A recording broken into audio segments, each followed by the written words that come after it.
Okay, Shelby County school coaches, who've actually watched some athletes like Jalen Brown at Wooddale transfer because they were worried about even playing.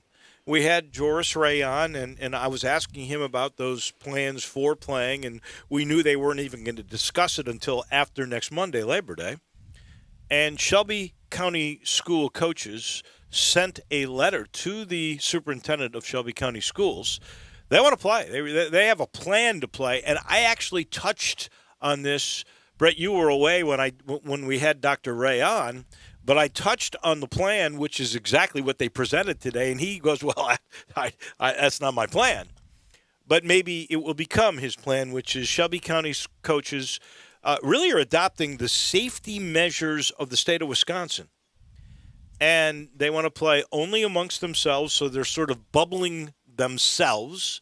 Shelby County Schools would only play Shelby County Schools. They play 6 or 7 games. They play a 3-game playoff for a city championship. They would not be involved in a state championship. It would only be amongst themselves. So you wouldn't see a game Playoffs. like Whitehaven and Christian Brothers or Whitehaven and MUS. That game's not going to take place because only the public schools, the Shelby County Schools, would play Shelby County Schools throughout this particular season.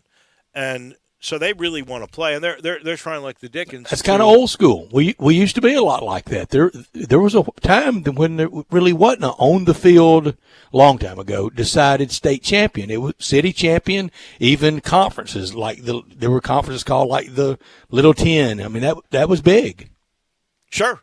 And there's this discussion where if they did decide they were going to secede from the TSSAA, Shelby County Schools, they might get some schools from North Mississippi, maybe Olive Branch, South Haven. I'm just making that up. I don't know that there's been any discussions in that regard. And then they could get schools from Arkansas.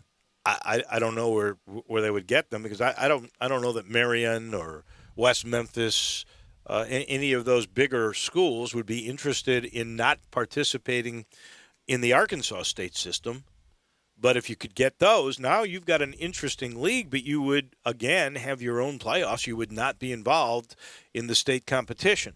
Now, the state competition has always, you got to travel. And they don't think they're looking after the interests of West Tennessee, and I get that part. So I don't know how that will be resolved, but this is actually maybe a test case here this year Maybe if so. Indeed they allow them to play. Yeah, sure could be, Dave. And we're going to see some splintering and fractures and fissures in sports, and we're already seeing that at a lot of levels. Today, or tomorrow night, Central Arkansas continues their road show to begin the year. Leaders in the clubhouse right now for college football They're national champions. They own ESPN. I mean, they are the featured team now.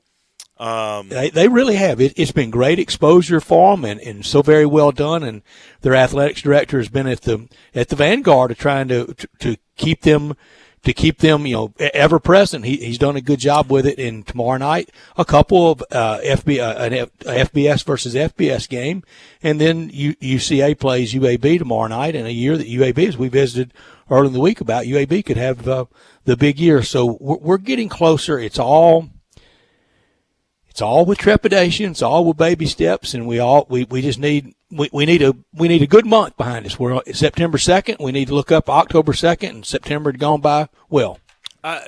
Tough theoretical question for you. The emergence of Central Arkansas out of nowhere to really become a sports figure in the Arkansas landscape. Well, it has, and did it first with the schools' growth. The schools boomed. Mm-hmm. And speaking of booms, every time I go to Jonesboro, it doubles in size. I don't know exactly what that's Arkansas State, is. Right. So but Conway's boom. Conway, Greenbrier as an extension of Little Rock and West Little Rock, and that school has done so well. You go on that campus, it's gorgeous. I mean, it looks like UVA. It's beautiful. It doesn't look anything like it looked when I went to Boise State there, summer of 1979. It looked like a state prison. and felt like it most of that week with no air conditioning in the room that week. But it was an enjoyable experience. I kid. My question for but you, it has boomed. My question is the emergence of Arkansas State in a good league, and honestly, they've won 8 games 3 of the last 4 years. They won a bowl game last year. They've got a legacy that goes back to Larry Lacewell. Now this Central Arkansas thing. What do you think the folks in Fayetteville think about this growth?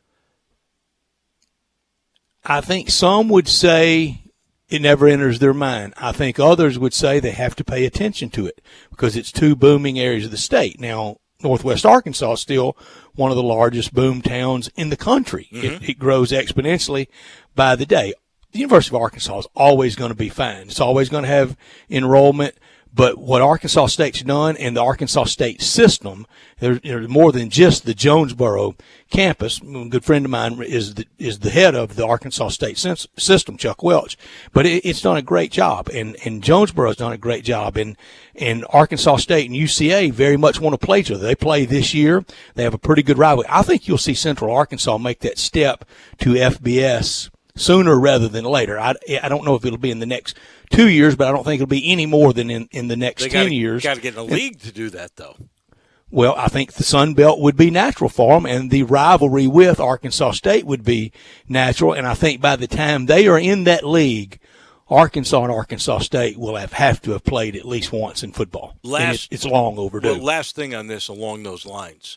What do you think Frank Broyles would think about all this? Because he did his darndest. He shut us at the thought, Dave. And I'm not putting him down for it. He was protecting his territory, but he did a great job with the emergence of any school, and in particular, the one in Jonesboro. He wanted nobody else on that front page. He didn't want anybody on the front page, the second page, the third page, or the fourth page. He wanted all Razorbacks, and he crafted that, and he carved that, and he did a great job with it to make that the professional team of a very small state as a great source of pride and fun and enthusiasm and winning for a long stretch. But times are very different than they were even when Arkansas first joined the SEC. You think of the college football landscape, how it's changed in just already this 21st century.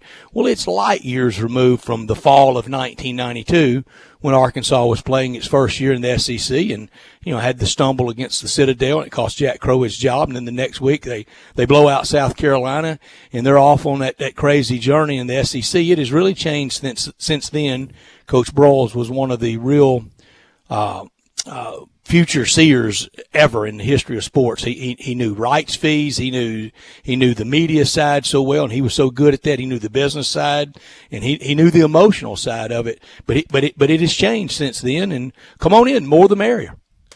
There are some other stories I want to get into here today as we open up a Wednesday where TJ Reeves is going to join us here in about 20 minutes or so. Then we will make some picks on Tulsa. John Gowen's going to join us. More on that in a second. Steve Earhart from the AutoZone Liberty Bowl, the business of college football and the Bulls.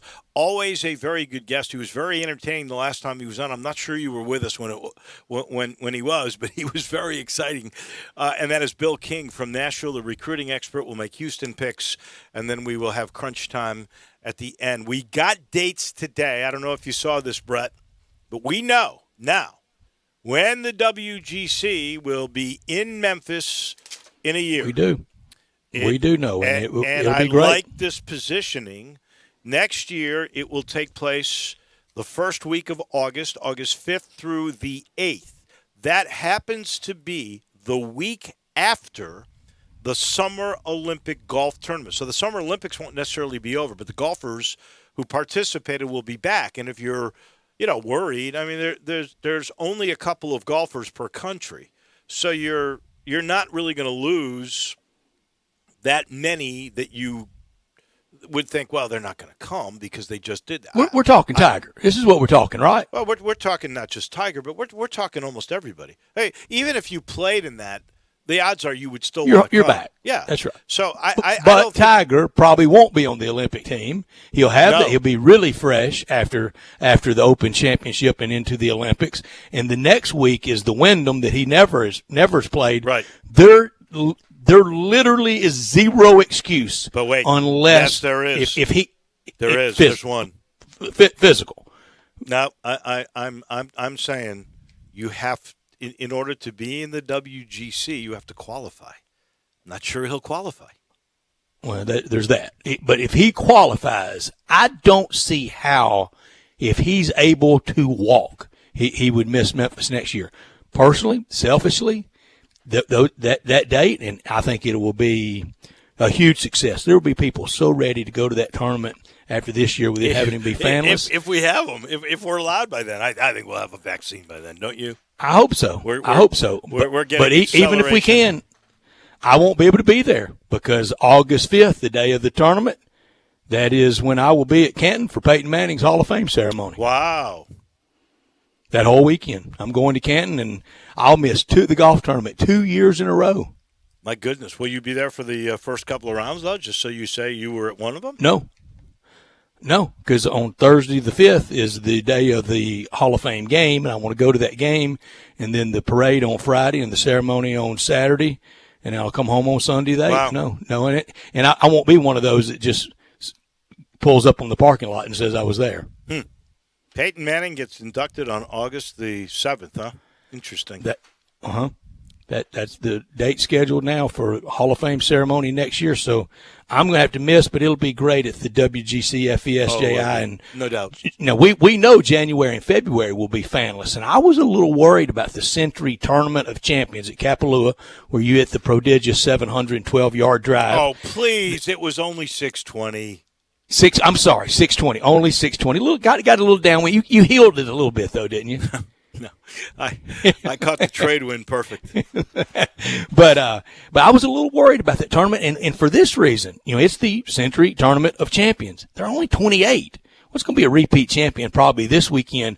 They need some fresh names to win in this restart that starts the 21 season here in a few weeks because they qualify. They need 4, 5, 6 of those guys to be new names because not all 28 players are going to go. Usually about 5 or 6 just pass because, unbelievably, nobody wants to go to Hawaii anymore because the travel's so hard. Here's the deal. They've got their own NetJets deal. For goodness sake, it's incredible to me. There's too much money in the sport when you get basically a free trip and you're treated like a king in an unbelievable and you're going to be in the Sony the next week. Accommodations, and you're going to Maui. I mean, this Sony's is in Honolulu. That's a city. Okay, you're going to Maui. I mean, that's about as pretty. I would take Honolulu. The beauty in Maui is absolutely stunning. There's all kinds. There's rainforest. There's volcano. But we got spoiled when Hawaii got uncool. It never got uncool with me. Let me just tell you. I've never been. I'm ready to go for the first time. No, I'm serious. You really, really, really need to go. When you go, you'll go to Honolulu. You have to. But you've got to go to Maui and you've got to go to Kauai. Those are for sure. If you can go to the Big Island and you got time, you got to do that too. All right, sports-wise, what would you do? Would you do like a Saturday, Sunday at Kapalua and stay in Honolulu the next week and go to a few days of the Sony, or would you just go out for the Maui Classic? I would just go out for the Maui Classic, and I would island hop. I would go early or plan on time on the back end, depending if you want to be home for Thanksgiving. Now, there's not going to be any of that this year, but when we get back to normalcy, we get back to that. You want to go. I need down 40,000 for all this, I think. It ain't cheap. I'll agree with you there. It is, Dave. Hey, there is one other golf story I want to get to. And this is breaking now, and I've tried to put John Goen on it, and I hope he can find out some news because I couldn't find out any. But just before we went on the air, Germantown Country Club has been sold. It has been sold to a non-disclosed party. So I don't know what that party's plans are. Like if you try, and you're not a great planner like you are, Brett, if you try to get a tee time, say today, for a Sunday at a preferred time, sometime between, say, 8 in the morning and noon, you're not getting on. Golf is booming. I I think there's probably room for a country club to open up that would be an established thing. And so I don't know. If anybody does know, text us at 67129. But we got going on this story. But I am really curious because I was a member of Germantown Country Club.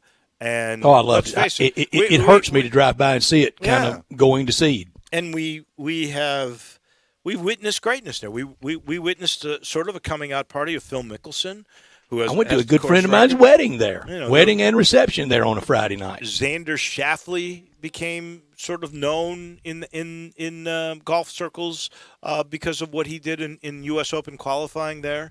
So U.S. Open qualifying was on that golf course. So I really am curious to see. For all I know, it could be all going for apartments. Now I don't think that'll be the case because the city of Germantown had a lot of parameters on the previous folks that had committed to buy it, and then they had issues with the neighborhood about certain boundaries that were going to go in, and they backed off, and so I'll be curious to see who it is and if it will be a golf club again. We'll hour of our show. Yeah, go ahead. Yeah, we will. This hour of our show brought to you every day by Lexus of Memphis, the one and only Lexus dealership in Memphis, 2600 Ridgeway, and online at lexusofmemphis.com. Call them at 901-362-8833, Lexus of Memphis. They are serving up the golden opportunity September fall sales event. Got to get rid of all those 2020s because 2021's on the way. Always special lease options. If you've ever thought I'd look great in a Lexus, well, guess what? Lexus of Memphis thinks you would look outstanding in one of those beautiful Lexus cars. Drive in luxury and confidence knowing that every new Lexus, it comes with complimentary first and second maintenance services. Stop by today at Lexus of Memphis at 2600 Ridgeway and put yourself in the driver's seat of a 2020 flagship. Get in line for the 2021 flagship LS500s, and you will be looking great. Lexus of Memphis, the high standards in the industry. When you purchase a Lexus, you get top-of-the-line engineering and design, and that makes for the luxury driving experience. 901-362-8833. Online at lexusofmemphis.com. Experience amazing at Lexus of Memphis. Top story of the day. Now we got a couple of those. One to me that is heartwarming is the Pittsburgh Pirates today. Against Dave, the Cubs, I got it first in my notes, too. Are wearing number 21. That's the number of the jersey of one Roberto Clemente. And in all player. In all my days of watching Major League Baseball, especially as a kid, watching these great stars like Aaron and Mays and Clemente. Brock. Lou Brock, Ernie Banks, all those guys. Billy Williams. I have to tell you, the greatest arm I ever saw on a major leaguer was Roberto Clemente. He could throw like a rifle, and his accuracy was amazing. And I think it is so great because he was beloved in Pittsburgh. And let's not forget, he died doing a noble thing. He was involved in back to Puerto Rico. In Puerto Rico, which is where he's originally from. He was trying to help out during shortages. Earthquake relief. Yeah, it was earthquake relief, and he was trying to send food to those that needed it, and his plane went down, and he did not survive. New Year's Eve, 72. It is a beautiful, beautiful thing that the Pirates are wearing number 21. This story. Real quick, high hard one. Should baseball make him the second person like 42 for a universal across-the-sport retirement? I don't think anybody should get that because You afraid it would diminish? Yes, I think great man. I think it diminishes the purpose of 42. Okay. But if there was a guy, he would certainly be one, especially because of the way he passed. He passed way too early, and he was doing it trying to help people. And landed on 3,000 hits exactly in his last at bat. Who knew it would be his last at bat? No, nobody did. This story just breaking. Georgia quarterback Jamie Newman, who was the expected starter, has opted out of the season because of COVID concerns. He's ranked number 6, I think, in the latest ESPN NFL draft rankings of Todd McShay, and he apparently will begin preparing for the draft. So Georgia has now lost another name. We said this yesterday when, it'll be a lot. We were talking about be in Kenneth season Gainwell. guys doing it. There are going to be, I think, a lot of these stories. Your top? my top story this weekend.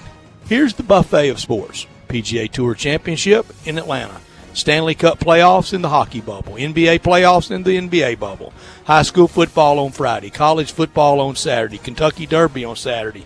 Baseball all weekend. Now, on Kentucky Derby Saturday in May, we have a lot of those things going on. We have a PGA Tour event going on. We have Stanley Cup playoffs going on. We have NBA playoffs going on. We have baseball going on that day.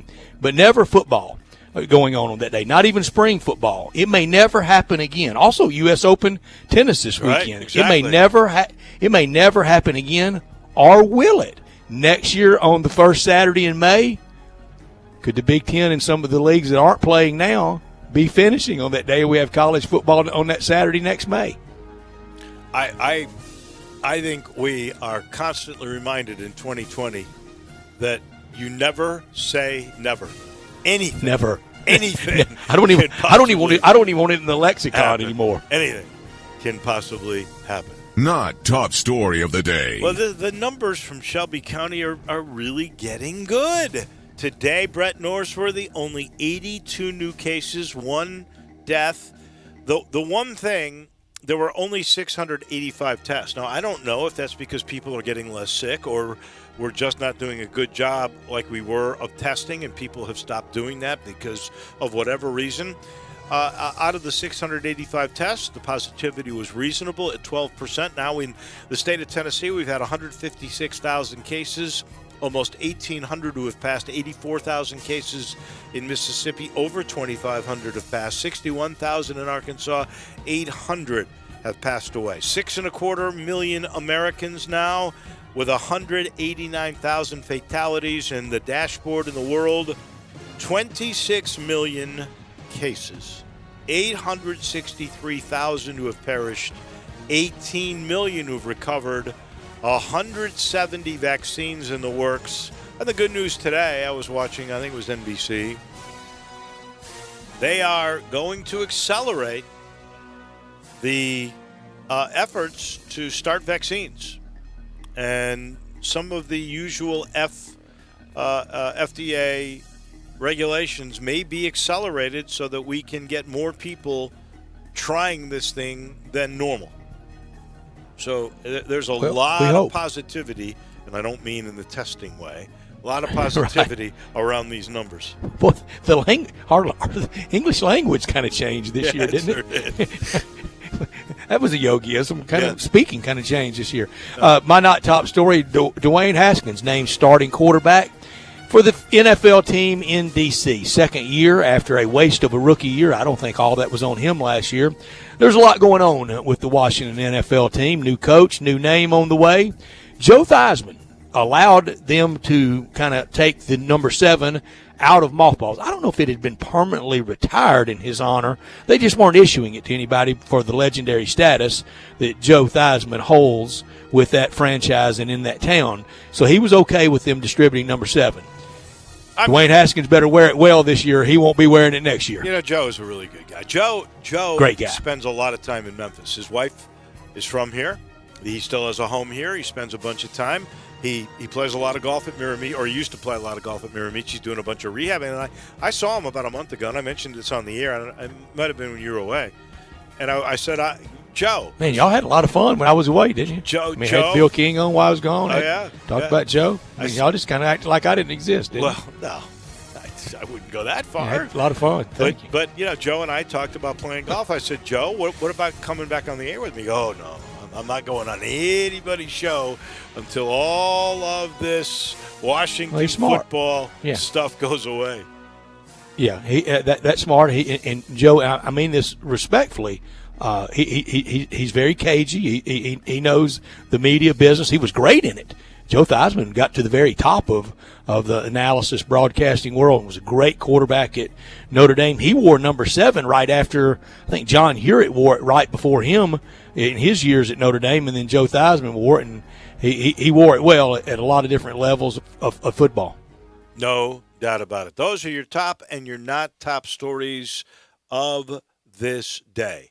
We will pause for just a second here. When we come back, we will head to Tampa. Our friend TJ Reeves is standing by. We'll get the latest on what's going on in the NFL. In his mind, and the Rays and the Yankees, love lost there, is it? The Rays own the Yankees. Who would have thought that? Well, and last night, Chapman buzzing people around the dome at 101. Come on. You're speaking of last night. I mean, your Cardinals are such bullies. Dave, they weren't even the high-scoring team of the night last night, so watch what you're saying about them. They only scored 16. I know. The Giants got 23 and only 8 at-bats and got 4 in their first at-bat today. They got 27 and 9 at-bats. They had 20, those 23 runs. What did they have, 27 or 28 hits? It was unbelievable. Batting averages went up. It was incredible. I see you telling me to be quiet, Drew. I'm sorry. We are late for the break. Back in a minute with TJ Reeves. Spend your lunch with Greg Gaston and Eli Savoy on Sports 56 middays, delivered by FedEx. Weekdays from 10 to 1 on Sports 56, 96.1 and 87.7. Looking for a great place to deposit your money? Try First Bank. Competitive CD rates, a money market that moves with Wall Street prime and interest-bearing checking account options. Not to mention their friendly bankers who make decisions locally. To find out more, stop by one of First Bank's 3 local branches. 6482 Poplar Avenue, just east of International Paper. 8398 Highway 64 across from Wolf Chase. And 6280 Highway 64 in Oakland. Or visit firstbankonline.com. Member FDIC. Great news, sports fans. The Butcher Shop Steakhouse is now open for dine-in service. Make a reservation and enjoy a mouth-watering steak dinner. Or, if you prefer, take it curbside. In addition to their fantastic steaks, the Butcher Shop Steakhouse has a variety of entrees, including Canadian lobster tail, crab-stuffed shrimp, pan-seared red snapper, and fresh ground steak burger with portobello mushroom sauce. Planning to cook out? The Butcher Shop Steakhouse offers a great selection of fresh Angus beef, hand-cut steaks and burgers, lamb chops, Atlantic salmon, and more.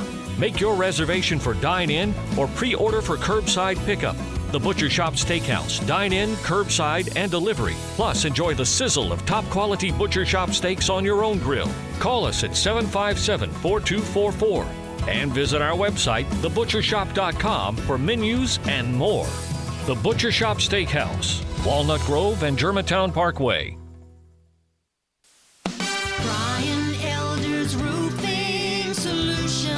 Chris Price here for Brian Elder Roofing. The storms we've had over the past several months have been devastating to our communities. The rainy season is ahead. You may have not even noticed the dripping in your attic, water stains throughout your home, or even worse, mold and mildew. Please call Brian Elder Roofing and we will send out our project managers to assess any damage. We will not try to sell you a roof if all you need is a repair. We will measure your roof from outer space. 0% for 60 months, even no payments till 2022 are available with approved credit. If you've noticed missing shingles, water stains, leaks in your roof, call us before you call your insurance company at 867-0303.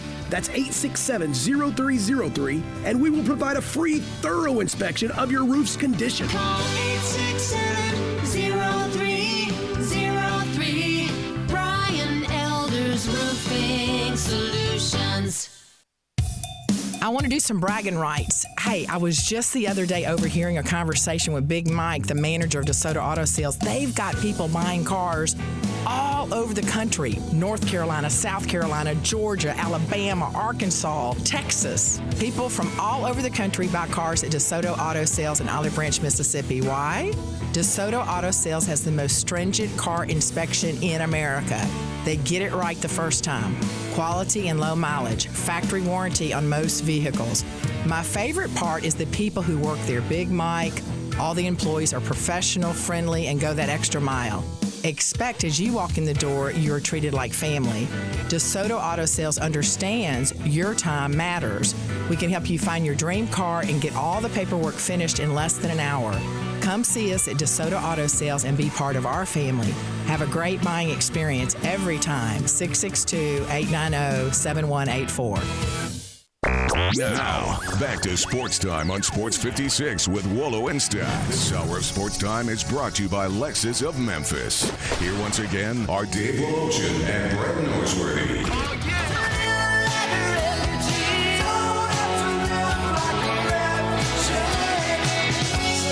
Somehow somebody must have kicked you around some.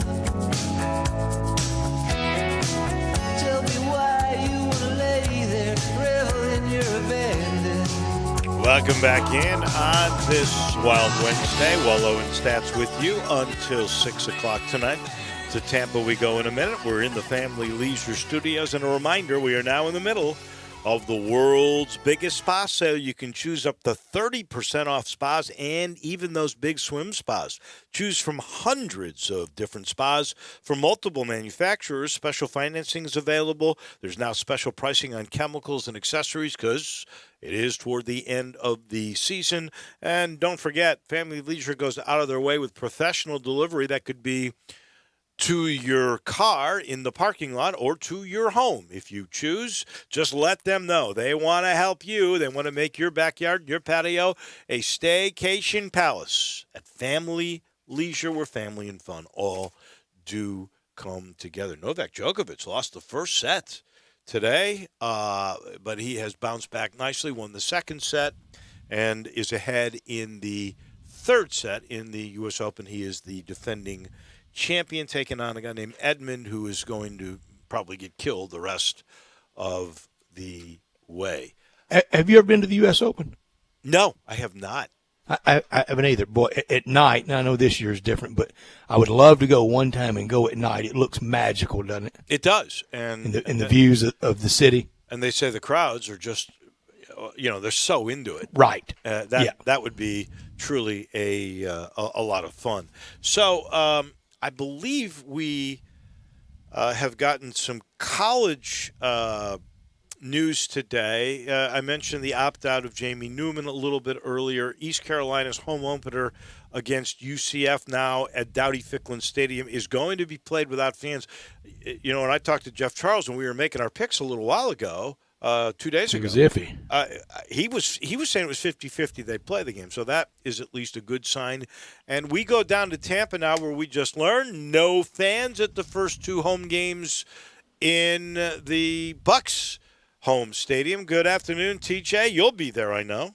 Well, good afternoon, and the wild roller coaster of 2020 continues. We do have sports back, but it's right now anybody's guess as to what kind of fans can attend, where and when. So, yes, the Buccaneer news came down about 2 hours ago. Nothing yet, by the way, for American Conference purposes on whether USF can have fans for their game with the Citadel. They scheduled a game with the Citadel on next Saturday, the 12th, a week from now. I would have to believe that announcement is coming shortly, if not today, soon, that if the Buccaneers are not playing a couple of weeks from now against the Carolina Panthers at home on Sunday the 20th, and they've already announced it, it's very difficult to see that USF would have fans for that game on the Citadel. And so, again, this is case by case, and it's going to be weird to be in these stadiums and in these situations where no one is there. You mentioned the U.S. Open tennis that's ongoing. One thing that I'll sing you guys' song, because you talk a lot of golf. I mean, what a couple of dramatic, crazy putts on the 18th hole at Olympia Fields last week with no crowd. I mean, at least Rahm had some of a roar because of the volunteers that were standing around for that putt that won the tournament for him. But those are the moments that are reserved for the roaring crowd that echoes everywhere, and you remember it forever. And right now, it's hollow. We're just having to do without that. I want to go back to what you just said about the crowds. And I know you're in the same city, so I'm guessing that if the Bucks have no crowds until they are able to accept some people, that the Bulls of USF are going to go, if they can't do it, we probably shouldn't do it, or we're going to look bad. But it's crazy. In this particular state, you've got the Tennessee Titans without any fans at all. You've got the University of Memphis wanting 25%, but the health department saying, we're going 12 feet spacing. So you're talking about 4,500 people. What is that, about 7% maybe or less in your ballpark? And in Knoxville, on the eastern portion of the state, Philip Fulmer was able to lobby his health department, and they're getting 25% in there. So you're talking about 25,000 people that will be at their game. Each municipality, not even in the same state, each municipality is going to be a little different. Well, and listen to the craziness in this state to relate it to what you just said. By far, horribly, Miami, which is Dade County, Broward County, and even West Palm Beach and Palm Beach County. That's the worst. They have been on almost lockdown since March because of much higher death rate and serious illness in those three counties. And yet, as of right now, the Miami Dolphins are still slated to have fans for their home opener because, again, it is up to the Dolphins, the officials around their stadium, which is not in Miami proper. So that on the craziness meter, if they were to stay open and have fans when in other parts of this state they're saying no, that welcome to 2020 on making sense of any of this and how it works. TJ, hard to know, hard to understand what next week may bring us. But we know one of the biggest days, if not the biggest day, of American sport will be in your town on Sunday night, February 7th. That will be Super Bowl 55, Super Bowl LV, the Louis Vuitton special, Super Bowl LV. Will we have fans in the stands that day? Boy, they hope so, and the NFL hopes so, but nobody knows. And your favorite beverage? Would you bet on it? And keep right. And at this point, would you bet on fans being there in February? I wouldn't, not significantly. But I'd have to NFL. bet no. Yeah. And keep in mind, all right. So we're talking about if you were to start down this road. All right. So let's fast forward to 8 days from now. At the moment, I'm going to get back to the Super Bowl, but at the moment, the Chiefs are supposed to play their home opener in Kansas City. And at this moment, on Wednesday afternoon, September the 2nd, the Chiefs are intending to have 25% fans there at least, I believe, for the ring ceremony. They gave the rings out last night, the raising of the banner, the opening game, the whole bit. You don't think that's a tough ticket on the secondary market and on the scalping market when there's that few tickets? I mean, that's what they've been talking about down here, that for all these huge Buccaneer games where they're going to be playing on Monday night with the Rams or Sunday night with the Saints or Mahomes and the Chiefs come here in November, if there's only 13,000 fans or 15,000 or 18,000, you're talking about thousands and thousands of dollars for a lower-level ticket for a regular season game. All right, fast forward to Super Bowl LV, as you said. If that's 50% capacity, 30,000 or so at Raymond James Stadium, what is that ticket going to be worth on the secondary market? If it's not, it's already astronomical, but what is it going to be worth if you put 50% less people out there? The demand is going to be even greater to get your hands on those tickets. So that's just something curious to contemplate, and you're absolutely right with the way you prefaced it. Who knows what's going to happen next week or October, much less February. So, but yes, the Super Bowl still looming here. There's been a lot of speculation that the NFL might try to move it. One of the great arguments back to that is, where are you going to move it to right now that you can be sure that you could have fans and that there wouldn't be a large concern with COVID-19. So for right now, it remains here. You'd have to move it to Australia. That's the only place. The moon. And you know what? Yes. You'd have to quarantine for 2 weeks before they let you out to play it. Don't laugh, guys. The NFL could pull it off. They could do that. We're sending everybody there so we can have a crowd. That would be amazing. You know, I was just thinking about this. Is the secondary market bigger when you're down to 25%, or are those people that are lucky enough to get it at the 25 percentile rank? They're going, no. I'm going to the game. I don't know how the market would fluctuate on that. It's a great unknown, but let's watch the Chiefs thing as an example for next week. Because again, as you mentioned, with the Buccaneers making their announcement today, at the moment there are only 6 teams. The Cowboys are one, the Chiefs are one. I believe it's the Dolphins, the Jaguars. I assume it's the Texans and one more that are still intending to have fans in the first week or two of the season. Now, not every team has said no fans all year. Only a couple of those have. One of those being the Washington team that used to have a nickname and right now doesn't have a nickname. The California teams haven't even said no fans the whole year. They're saying it for the first couple of weeks and trying to see how it goes. Well, just to point out the differences within your own state, you just mentioned no Bucks fans for 2 weeks. Doubt that the USF Bulls then will be able to go down the road. What is it, 70 miles from you where Orlando is? UCF, 25%. They want to try to have fans there, but again, there's going to be pressure. And you're right about municipalities, county governments, state governments, and the fight that's going on, because it is getting political. This thing is getting politicized every which direction with whomever is in charge. You cannot convince me. I've said this already on the Three Dog Thursday podcast that will air tomorrow. You cannot convince me that a big portion, if not the most significant portion, of the concerns out of the Big Ten was the political ramifications of what they're doing. And so it is a huge concern. When the medical part of it has already been debunked as being conclusive, it's not conclusive. When clearly, if you have a liability issue, there's no difference in liability in playing in November or October or September. You still have liability in all those. So what's the overriding factor? And you start looking at Big Ten state after Big Ten state that has a Democratic governor, for example, 2 Democratic U.S. senators, and you have the President of the United States now getting involved yesterday in trying to make it happen. It's obviously become politicized at the national level, the state level, and even the local level, guys. No matter which side of the aisle you're on, politics is clearly part of whether we're playing sports with fans, playing them at all or not.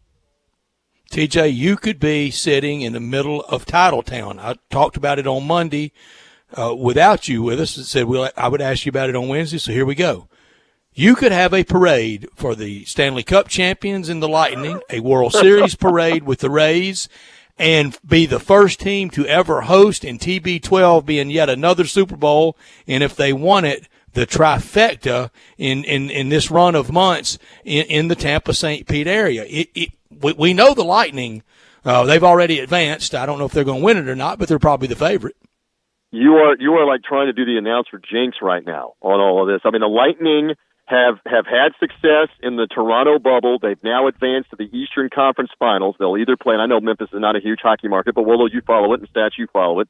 They'll play either Philadelphia or the New York Islanders, and they're going to do that in Edmonton. So the winning teams from the East are going to fly to Edmonton, go into the Edmonton bubble, be tested there, and be ready to go, and play the Eastern Conference Final in Edmonton with the 2 West teams that emerge, and then the Stanley Cup Final also in Edmonton. So again, there is hockey excitement here. We're all watching on TV. We're all completely detached because all of that is in a bubble in this market. You've then got the Rays who have come on, as we theorize that they probably would in a short season, even with pitching injuries, and currently own both the Red Sox and the Yankees in this restart, including beating the Yankees twice more now this week. And the suspension just came down today for Aroldis Chapman. I don't know if you guys have talked about it. If you saw Chapman throwing at 3 different Rays batters last night, including one right over his head. At the dome.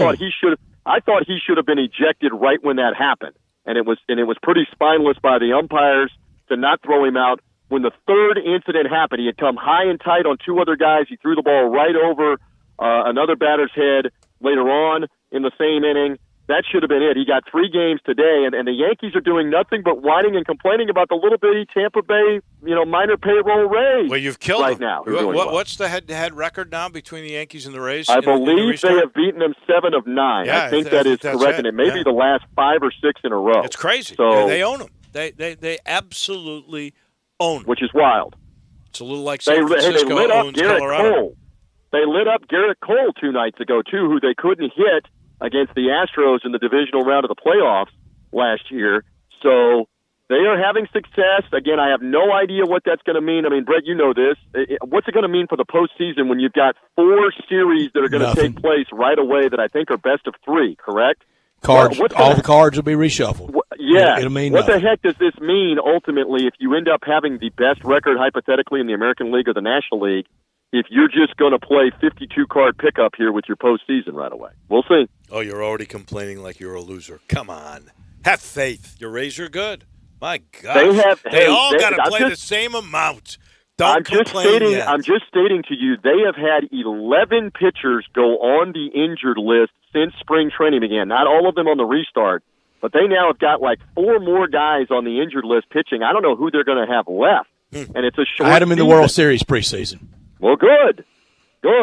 From From your lips to the baseball god's ears, let's hope it keeps up because it's a lot of fun to watch. You know what? To watch them. He's looking like a genius. He had the Rays and the Padres. I mean, with the Padres winning it. Nobody else in the world had that combination. He went Pod Squad because they went back to the old school Ozzie Smith when he was a Padre. Gary looking like Taco Bell. Wore it. Who else stats? Kurt Bavacqua, the brown and the yellow Padre uniform of the late 70s and the early 80s.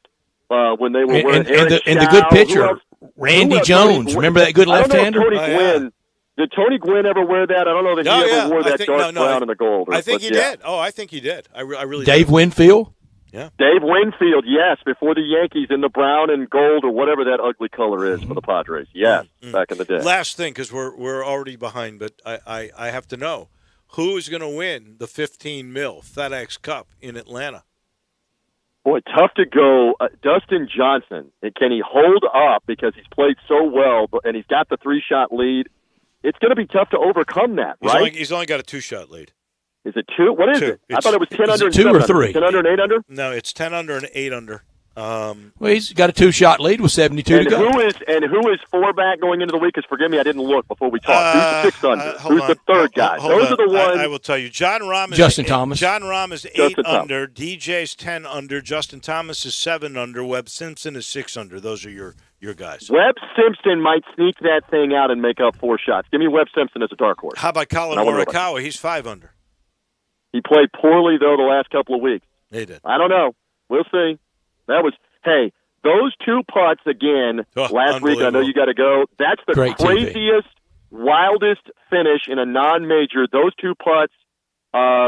You're talking about that forever. No forever question. with those 2 question, that went in with because those. honestly, if they putted each putt 100 times, both of them wouldn't make it again, Dave. They wouldn't make it again. Would they make it once out of 100? I think Dustin Johnson could make it a second time out of 10. I don't know that John Rahm could make it a second time out of 50. I go with you on that. About 20 times out of 100, Dustin Johnson's putt stops at the top of the hill. They were both incredible. TJ Reeves, as always, thank you, TJ. We appreciate it. We got to make some picks. We got to take a break. When we come back, we will take a good look at the schedule of Tulsa. That's next. Don't go anywhere. Want to get your voice heard? Hit us up on the First Bank phone line or First Bank text line. Tee it up at Edwin Watts Golf Shops this Labor Day weekend for the Trade-In, Trade-Up sale. Trade in your old clubs, gloves, balls, bags, or shoes, and save big on your new gear. Trade in your golf balls and get $3 towards a new dozen. Trade in your shoes and get $10 towards a new pair. Trade in your golf bag and get $25 towards a new one over $149. And get a 50% bonus trade-in on your old clubs. It's all happening now through Labor Day at Edwin Watts Golf Shops, home of the 90-day satisfaction guarantee. Offer excludes Scotty Cameron and select limit products. And now a game of commercial chicken brought to you by Progressive, where we see how long Flo can go without talking about insurance. Ready? Go. Hi. Guess we should talk about something. How's the vermicelli game in your town? Got any good Vietnamese restaurants? Vermicelli? Oh, it's a noodle. Very good. Drivers who switch to Progressive could save big. Okay, you win. We can't help but save customers money. Progressive Casualty Insurance Company and Affiliates. Save now on your 2021 swimming pool at Family Leisure. Buy now at 2020 pricing and save your spot for the first installation of 2021. Patio furniture 20 to 30% off. Play gyms in stock. Beat the heat with an indoor game table or slate pool table. Pool toys and floats up to 30% off. Family Leisure, Whit Road at I-40, where family and fun come together. Family and fun come together. Divorce can be complicated, even more so if there are children involved. If you're a father and want to protect your rights, consider Cordell & Cordell. As a partner men can count on, they have helped men with matters like these for 30 years. Visit CordellCordell.com to learn more. Contact Cordell & Cordell to schedule an appointment with one of our firm's Memphis attorneys. Online at CordellCordell.com. Office in Memphis, 6000 Poplar Avenue, Suite 225, Memphis, Tennessee, 38119. Hi, this is Troy Fiveash, owner of Fiveash Roof Services. You've heard me talk about how we offer the best products, the best warranties, and the best services for years. Now let's talk about pricing. Pricing should never be the only reason you hire a contractor, but in today's world, pricing is always a consideration. So we suggest you get 2 or 3 estimates for your roof replacement from a reputable, licensed, and insured company, and then give us a call. If we can't beat your best price for a comparable roof system by more than $100, we'll give you $100. It's that simple. We are so sure we can offer you the best price, beating all other qualified companies, we will hand you $100 if we can't, and thank you for the opportunity. So give us a call. What's the worst thing that's going to happen? Make $100? Fiveash Roof Services, a proud supporter of Tiger Athletics and the official roofer of the Tigers home team. Fiveash Roof Services, fair, honest, and ethical. 367-0050 or memphisroofer.com. Fiveash Roofing, it's what we do. We're here for you. Now, back to Sports Time on Sports 56 with Wolo and Stats. This hour of Sports Time is brought to you by Lexus of Memphis. Here once again are Dave Woloshin and Brad Norsworthy. We like to party. Cruising through our first hour here. Here's a great little story. You remember the name Brady McBride? Brett? Yes. He was from Starkville as well, wasn't he? I guess he was. Yeah. So he transferred because there was just too much talent coming at the U of M, and Connor Adair had beaten him out, but Brady was considered number 2 for a little bit there. He will start at quarterback for Texas State against SMU on Saturday. It's the first game he's eligible to play for the Bobcats, and he got the gig. How about that? Good take. Good luck to him. They're heavy underdogs to SMU. Yeah. Poor Tulsa. Tulsa's had 2 games postponed, right? So Tulsa lost a game with Toledo. They probably could have won. Northwest State, which they clearly would have won. Those 2 are tough. So that left them with 10 games. They're the road warriors. Of the 10, 6 are on the road. So I'll go over this very quick, and then we'll get every one of you guys. At Oklahoma State, they play on September the 12th, and that is an L. They will go to Jonesboro, and I'm going to give them a benefit of the doubt here. I'll probably know more after Saturday, truthfully, but I'm going to give them a W there. Then they're going to go to UCF and lose. They will beat Cincinnati. This is my big upset game for them. They will upset Cincinnati at home because the Bearcats will overlook them. There's going to be upsets this year. I'm telling you, mark it down on the 17th. Then they go to USF. They're going to win there. Then they're going to beat ECU. Oh, we've got a 3-game winning streak. They're going to a bowl. We've got them 4 out of 5, and then they lose at Navy. They lose to SMU. They lose to Tulane. They lose at Houston. I got them 4 and 6. 4 and 6, not that much for me. Opening day against Oklahoma State. Mike Gundy has talked himself onto a hot seat at Oklahoma State. He could play his way even to a hotter seat if he lost opening day to in-state rival Tulsa. He won't. Tulsa loses opening day to Oak State. They lose to Arkansas State. They lose to Central Florida. They lose to Cincinnati. They beat USF. I agree with you there. They beat East Carolina. I agree with you there. And then they lose out to Navy, SMU, Tulane, and Houston, just like you have it. I have them 2 and 8. I haven't had a good record yet for a team, including UCF, out of the AAC. Drew? I'm a little bit between both of you, actually. I've got them losing opening day against Oklahoma State. I do give them the benefit of doubt against Arkansas State. Losing against Central Florida, loss at home against Cincy, loss against South Florida, beating East Carolina, then losing the next 3 against Navy, SMU, and Tulane, but finishing out the year with a win, 3 and 7. So you're 3 and 7. We will pick you're Houston later. I'm 2-8. You're 4-6. So you are between us, Drew. And Drew, you're counting on something that I think will happen to a lot of teams. Dave, you're talking about upsets. I agree with that. There's going to be some lack of motivation, particularly when the losses start racking up. and there will be a big checkout factor, and I have that playing big into Houston's year. I got to tell you, I've always thought if you're an NFL quarterback, you got to be a smart guy, right? There's no dummies that are NFL quarterbacks. The sport's too hard. You've got to be able to read defenses. You've got to understand all kinds of lingo and be a leader and everything else. So now I know what's wrong with Kirk Cousins. He's just dumb.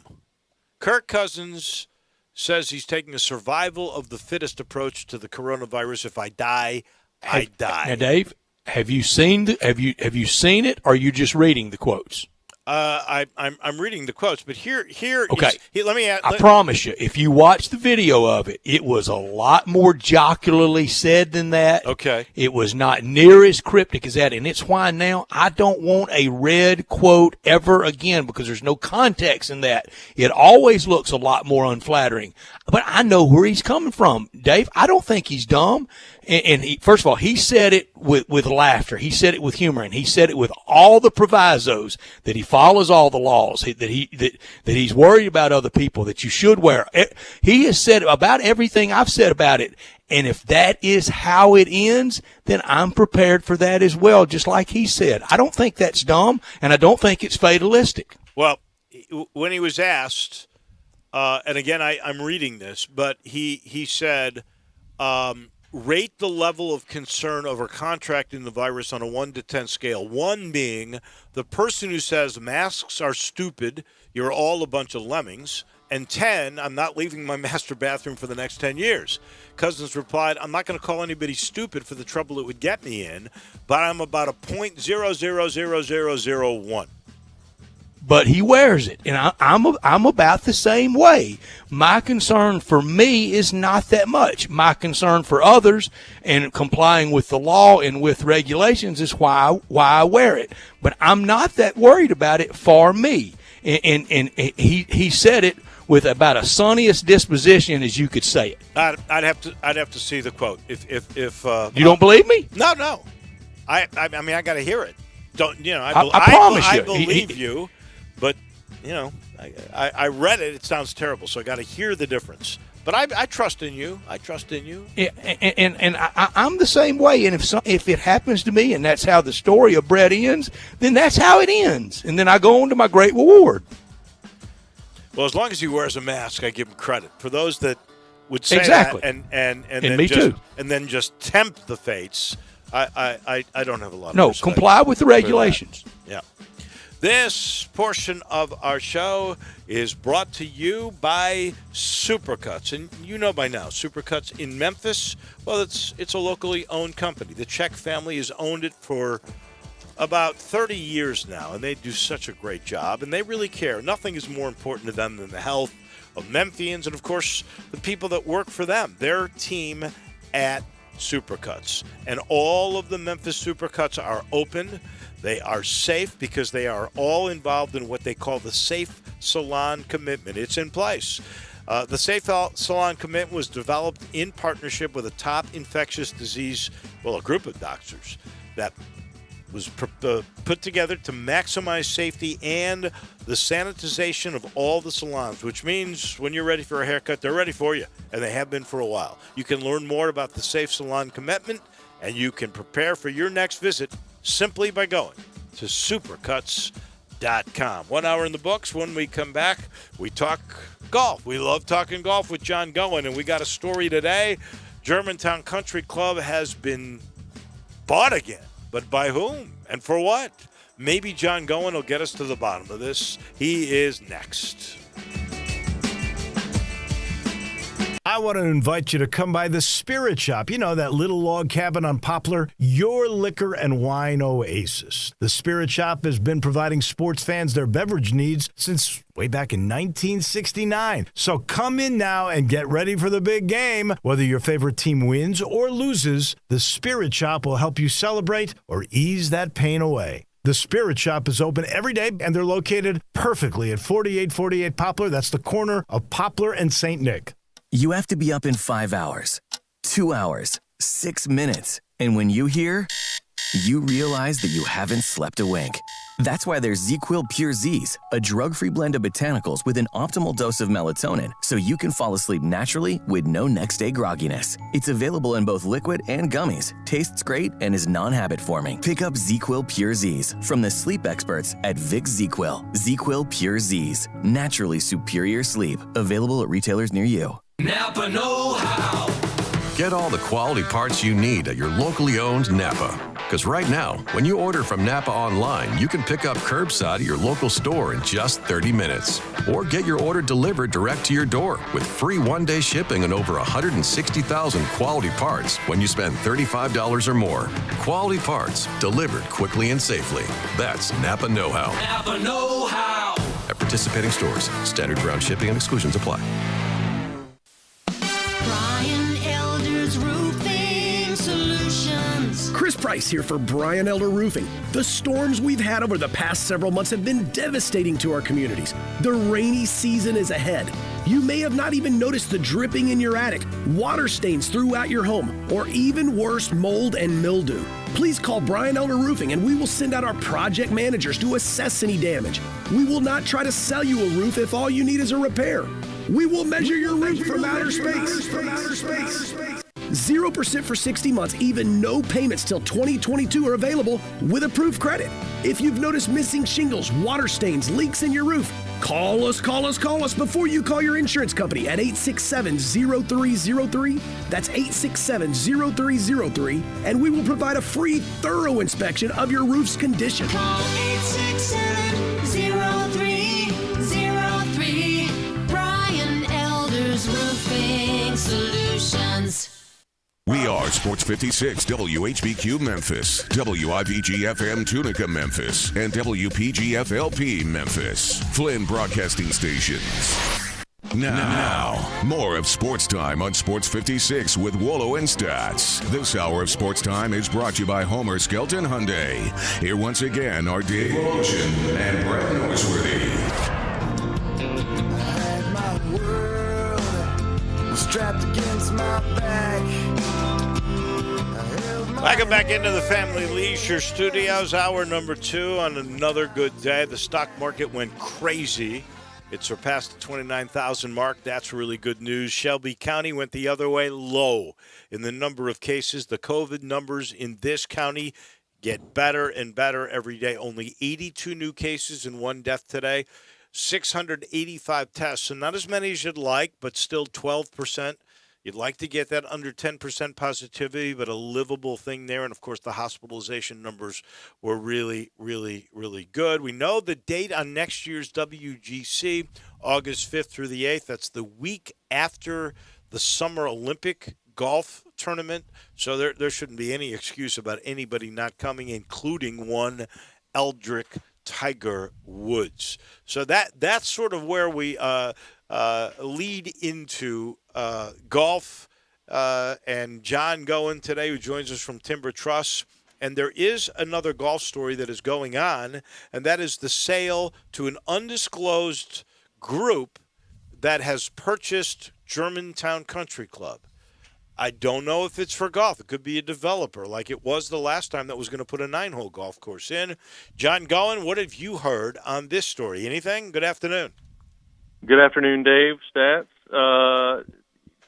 Very little. I mean, obviously just kind of read what you can kind of find. I mean, it sounds like that the mayor of Germantown kind of made an announcement at a Rotary event today that it seems as if it is potentially a local group. I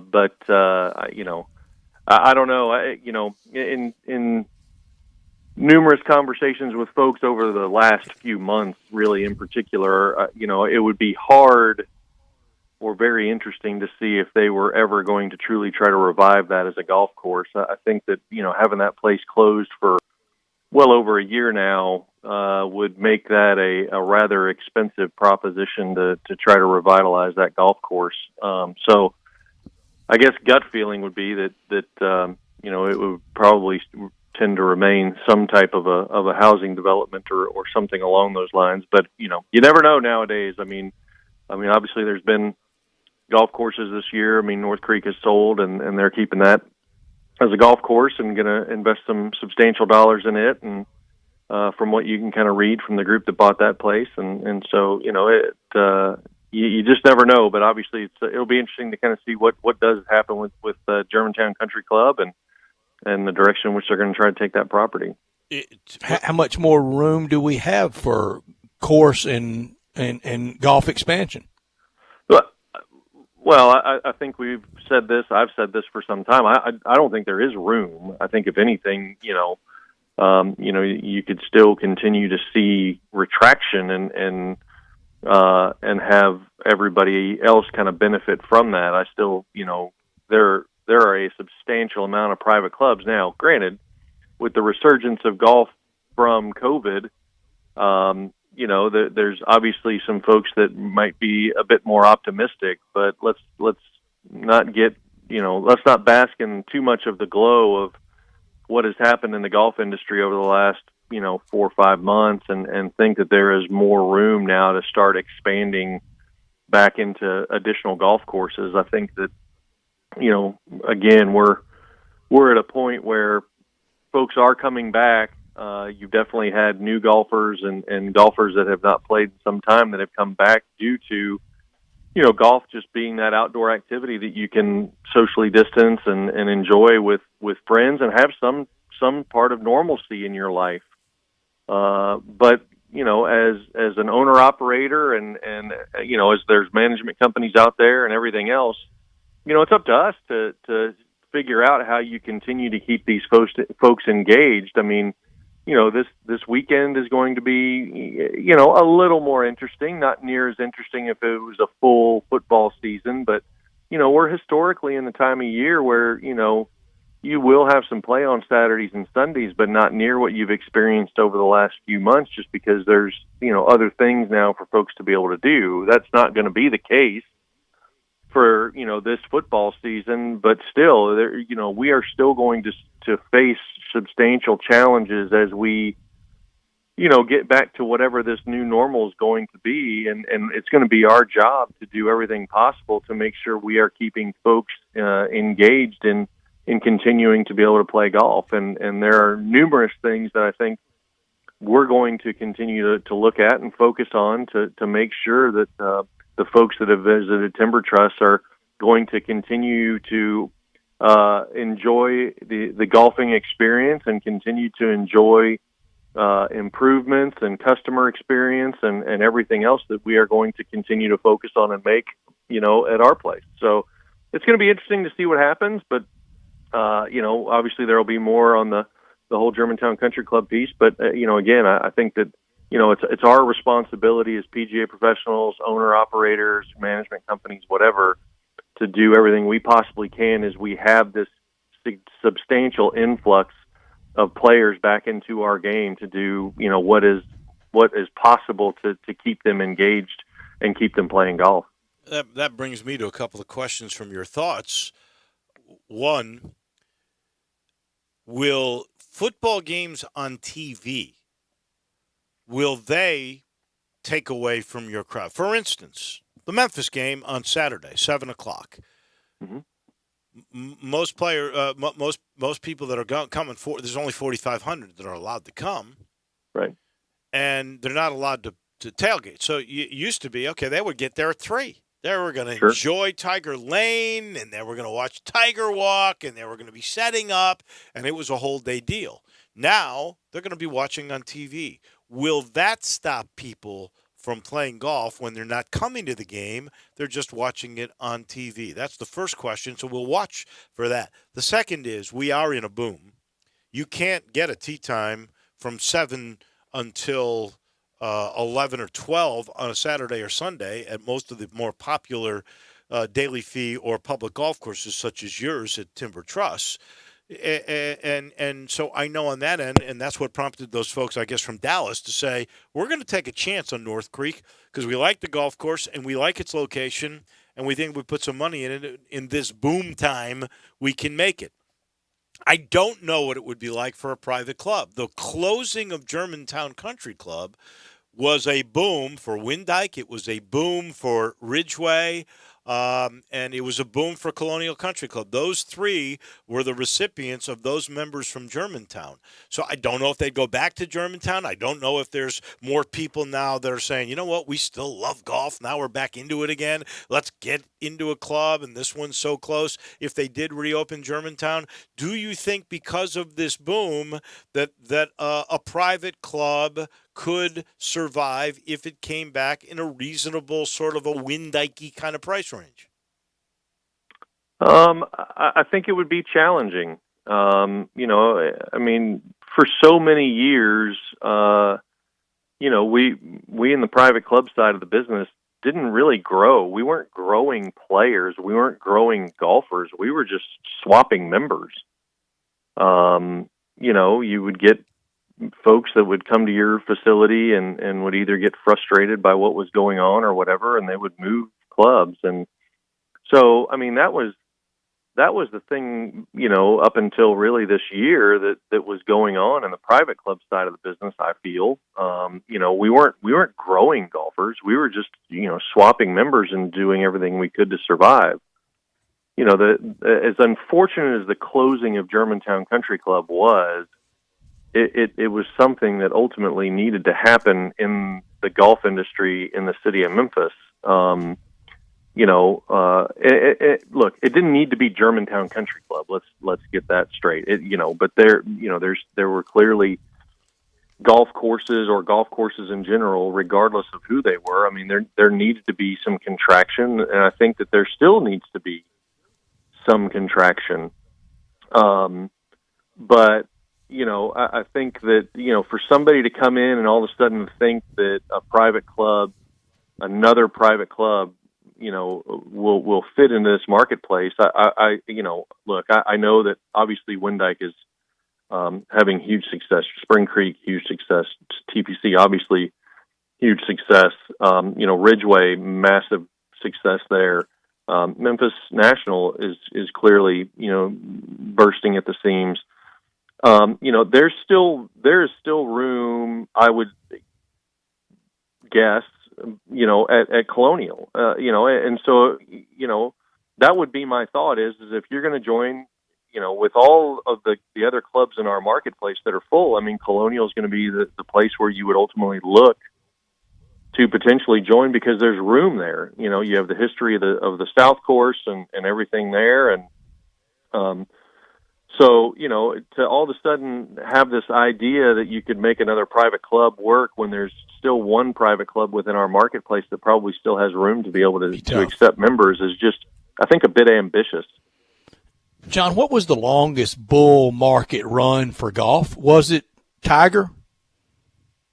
Yeah, you have to think it's got to be 97-ish to early 2000s, somewhere 02, 03, within that realm. It could be a little bit How longer. long do you think this one will sustain? I'm going to go back earlier than that, John, I think, because I can remember. I think there was a John Daly bull market. When Goose Munguia and I were doing our original TV golf show, it's about the emergence of John Daly when he won that PGA. Mm-hmm. It's in that time He brought period. a lot of people to the course. The way I would say we would recognize that market was there was a period of time for multiple years where there was a golf course being built every day around the world, every day. And you had guys like Robert Trent Jones and Jack Nicklaus and Palmer and Player, and they were involved in so many projects. Fazio. There were so many of them that they were building all these golf courses around the world. I'm not just saying in this country. I'm saying that boom was worldwide. And then it stopped right around, the late 90s? Well, I mean, Tiger came in 97. Around 9/11. So, you got to think that, 01-ish. Okay. When 9/11 happened, that was probably your first, kind of gut punch. You rebounded a little bit. Economic meltdown. You rebounded a little bit up until 08, and then, you clearly had some challenges from 08 until, let's face it, probably 2011, 2012-ish. And then you've kind of had a little bit, you kind of just flattened out through those, years and but clearly now, how long this lasts, it goes back to my previous comment. I mean, I think that it's all going to be up to us as to how we figure out a way to keep folks engaged and create environments where you want to go to the golf course and be able to get that round of golf in whatever form, fashion it takes. Whether it's a 9-hole round, whether it's an 18-hole round, whether it's, with the family, whether it's on your own, whether it's whatever. I mean, and so, time is of the essence. How do we create opportunities for folks to be able to play golf, whether it's 9 or 18 holes in 2 to 2.5 hours. I mean, yeah. And, I mean, that's our whole thought and our whole, plan as of right now is how do we create, value adds for our customer while continuing to, maybe move the needle a little bit on the price side, but there's the value concept and piece of what we need to continue to look at. And that's what we continue to brainstorm on every single day is, how do we continue to enhance our customer experience in multiple ways and try to get them to be able to come down and play more golf. And I think for right now, we're seeing that. I think this is going to be the first real big challenge as we get into football season. Now, we do have a fortunate opportunity with no tailgating and smaller crowds at football events. So now, it's how do we create that environment, that ultimately come out, play golf. Maybe you tailgate at the golf course and sit here and watch the football game and do some things, food trucks and whatever, to create a game day environment safely. Pep rallies. Come and shout and holler if you want to. That. Sure. So, yeah, I mean, come and enjoy a football Saturday. If you holler, you better wear a mask. That's all I'm saying. Yes, that's right. John, did the Tour finally get it right with how they finished the year with the end of the FedEx Cup playoffs, culminating with the Tour Championship at the home of Bobby Jones at East Lake? Have we finally gotten it right? I mean, it's been a lot of different experiments and a lot of different recipes. Well, I think clearly they still have one loophole, and we talked about this last week. I mean, I don't know how a guy can skip an event, still make the finals, and be in fourth place, and not somehow be penalized for it. I mean, the whole goal was, you're in the playoffs, and so, to have Webb Simpson skip an event and still be in fourth place and have a pretty legitimate chance of going out and winning the FedEx Cup, I think provides a little bit of an opportunity where the Tour does need to take a look at how you avoid something like that. Other than that, I think that they've gotten it about where they want it right now. Clearly they've gone from 4 events to 3 events. When it first came out, you were playing 3 weeks or 2 weeks on and 2 weeks off. But players were skipping events then. I think they've got to figure out this loophole of being able to skip an event and still have a pretty legitimate chance of winning the FedEx Cup. I think that's the one thing to take a look at. I totally agree. They have got to figure out a way that if you miss an event, it's too penal for you to do it. They went from 4 to 3, for goodness sake. It's the FedEx Cup. It's supposed to be their playoffs. You have to go. It's your best sponsor. You got to play well for 3 weeks in a row in order to win it. It's the playoffs. That's what makes it different. And if you allow somebody you don't to take a week off, right? It stinks, and it's got to become more penal. There's no question in my mind. All right, before we start making picks on this final event at the home, as you say, of Bobby Jones, I got to ask you, John, have you ever in your life, to paraphrase the great Vern Lundquist, could you believe those 2 putts? Oh my gosh! It was pretty incredible. To have DJ make that putt. Clearly a double breaker, triple breaker. And then from a completely different angle. To have to navigate that same slope just from a different side again.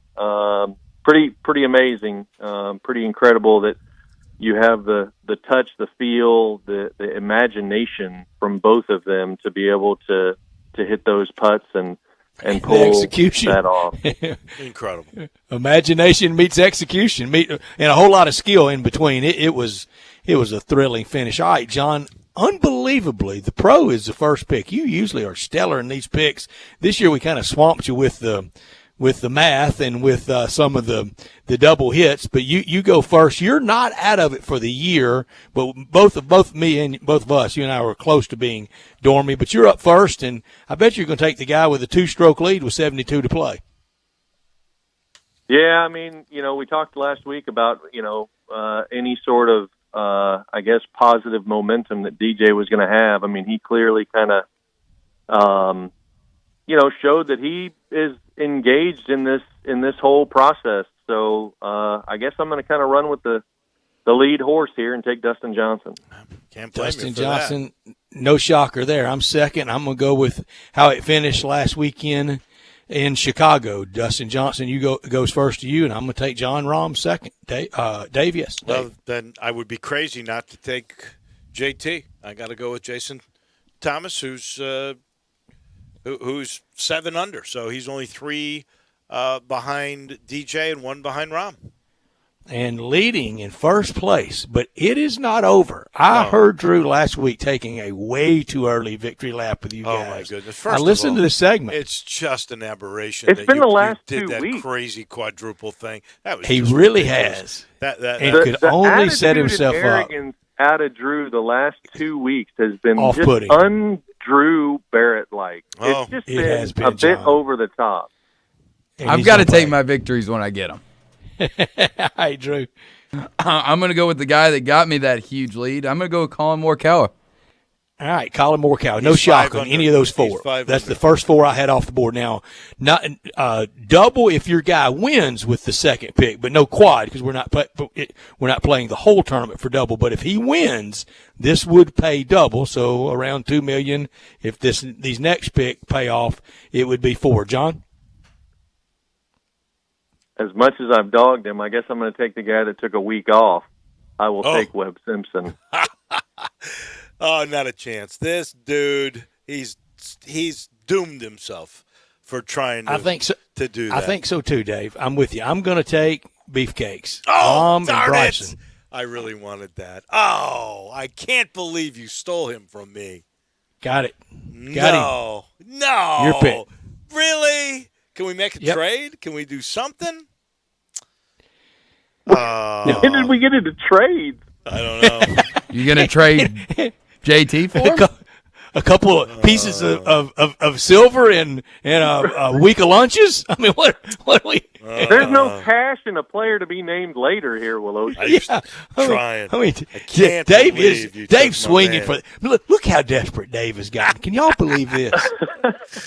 So it's between Berger and Hideki, I guess, or Xander. Xander's only 3 under. The other 2 are 4 under. 1 stroke. He hasn't played that well. There is a time concern here, so I'm going to need you to hurry it up. Again, the Berger, peanut gallery. You know what? Berger's played so well. I'm going to go with Daniel Berger. Good pick. I thought you would take Rory. No, Roy's terrible. I guess I'll go with the obvious one. Give me Hideki Matsuyama. Okay. Nobody took Rory. Can Hideki you believe that? Matsuyama. Very good, guys. All right. Rory could withdraw due to the birth of his first child, for crying out loud. Oh, That's a yeah, huge risk. yeah. That's right. That's right. That's another good reason why not to take. Plus, which he's not putting. He's not striking the ball that well either. I mean, it's all gone south for him since the restart. No doubt about that. All right, so here's the way it goes. John's got DJ and Webb Simpson. Stats has John Rahm and my man DeChambeau. I've got Justin Thomas and Daniel Berger. Hideki Matsuyama's the number 2 pick, and Colin Morikawa is the number 1 pick for Drew. That's it. We are all set. I guess the one after this is going to be the U.S. Open, right? And then we only have the Masters, and that's it? Yeah, we'll visit next week, and then it'll be U.S. Open week, and we'll probably wrap it up for a little bit until we bring John back in for the last tournament that's usually the first tournament, John. Crazy. Yeah, it should be great. Look forward to it. All right. Tell us a little bit about tee times availability for this weekend at Timber Truss. Yeah, no, filling up quickly. So you're definitely going to want to kind of look, to your point, Dave. I mean, those morning tee times are pretty much all kind of disappearing. But late Tiger game, weather looks like it's supposed to be good. So plenty of opportunity to be able to come out. The rain has definitely helped. Golf course kind of bounced back from clearly the drought we've been having. But we're getting, as we continue to talk, I mean, we're right in the wheelhouse of, really good conditions, fall golf, cooler temperatures. If you look at the 10-day going into next week, I mean, you've got some 70s in the forecast, which is a bit unlike we've seen in the early part of September. So, just if you're looking to make a tee time, you can call us at 662-895-3530, or you can visit us at timbertrustgolf.com. And we also have room in our Thursday night two-man scramble tomorrow night. We bumped it up to 5 o'clock to kind of beat a bit of the daylight, but 5 o'clock, two-man scramble, $35, come out, play golf. Just a real fun evening, and you can get to meet a great group of folks that just enjoy being around each other, playing golf, and having a good time on a Thursday night. All right, we'll do that. Thank you, John. We appreciate it. All right, take care, guys. Talk to you next week. That is John Gowen from Timber Truss. This portion of the show is brought to you by the Eflin Insurance Group, and they are a group, and they are all over it for you. You want a great value without sacrificing great service? The first thing you should think about is the Eflin Insurance team. Matt and his guys, all insurance professionals, have access to 10 leading companies to find the right home, an auto program that'll fit your needs, and maybe most importantly, your budget. If you need commercial insurance, well, he's one of those rare groups that sells both personal and business insurance, and they have virtually unlimited access to programs that can protect your small to mid-sized business. And let's not forget life insurance. Eflin's got you covered there, too, with quotes from 15 well-respected companies. Now, you're not going to wonder if you've gotten a good deal. You know you will, and you know they sit down and make sure they dot the I's, they cross the T's on all the details that make you feel protected. Call Grant, Andrew, or Heath at 901-386-GER. That's 901-386-4777. They'll give you a quote today. That's the Eflin Insurance Group, proud supporters of the University of Memphis. We take a break, and when we come back, we will be joined by the Big Cheese, the head honcho of the AutoZone Liberty Bowl. That would be Steve Earhart. He comes your way in a minute.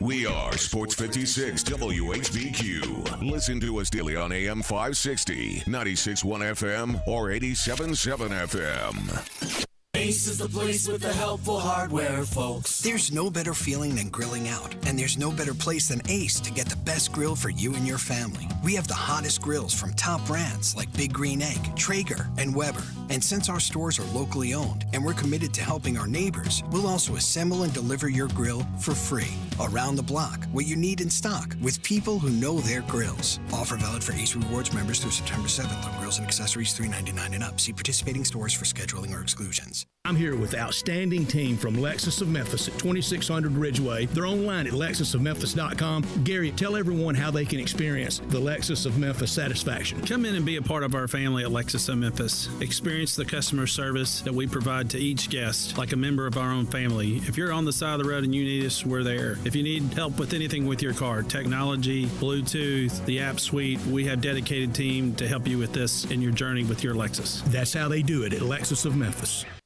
Hi, this is Troy Fiveash, owner of Fiveash Roof Services. You've heard me talk about how we offer the best products, the best warranties, and the best services for years. Now let's talk about pricing. Pricing should never be the only reason you hire a contractor, but in today's world, pricing is always a consideration. So we suggest you get 2 or 3 estimates for your roof replacement from a reputable, licensed, and insured company, and then give us a call. If we can't beat your best price for a comparable roof system by more than $100, we'll give you $100. It's that simple.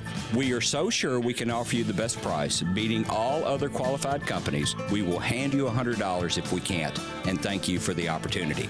So give us a call. What's the worst thing that's going to happen? Make $100? 5 Ash Roof Services, a proud supporter of Tiger Athletics and the official roofer of the Tigers home team. 5 Ash Roof Services, fair, honest, and ethical. 367-0050 or memphisroofer.com. 5 Ash Roofing, it's what we do. We're here for you.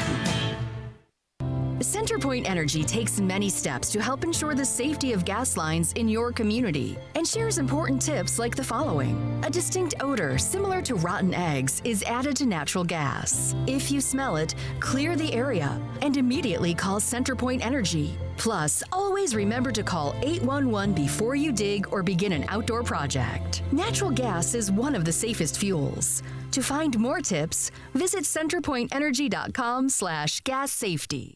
Now, more of Sports Time on Sports 56 with Wolo and Stats. This hour of Sports Time is brought to you by Homer Skelton Hyundai. Here once again are Dave Woloshin and Brad Norsworthy.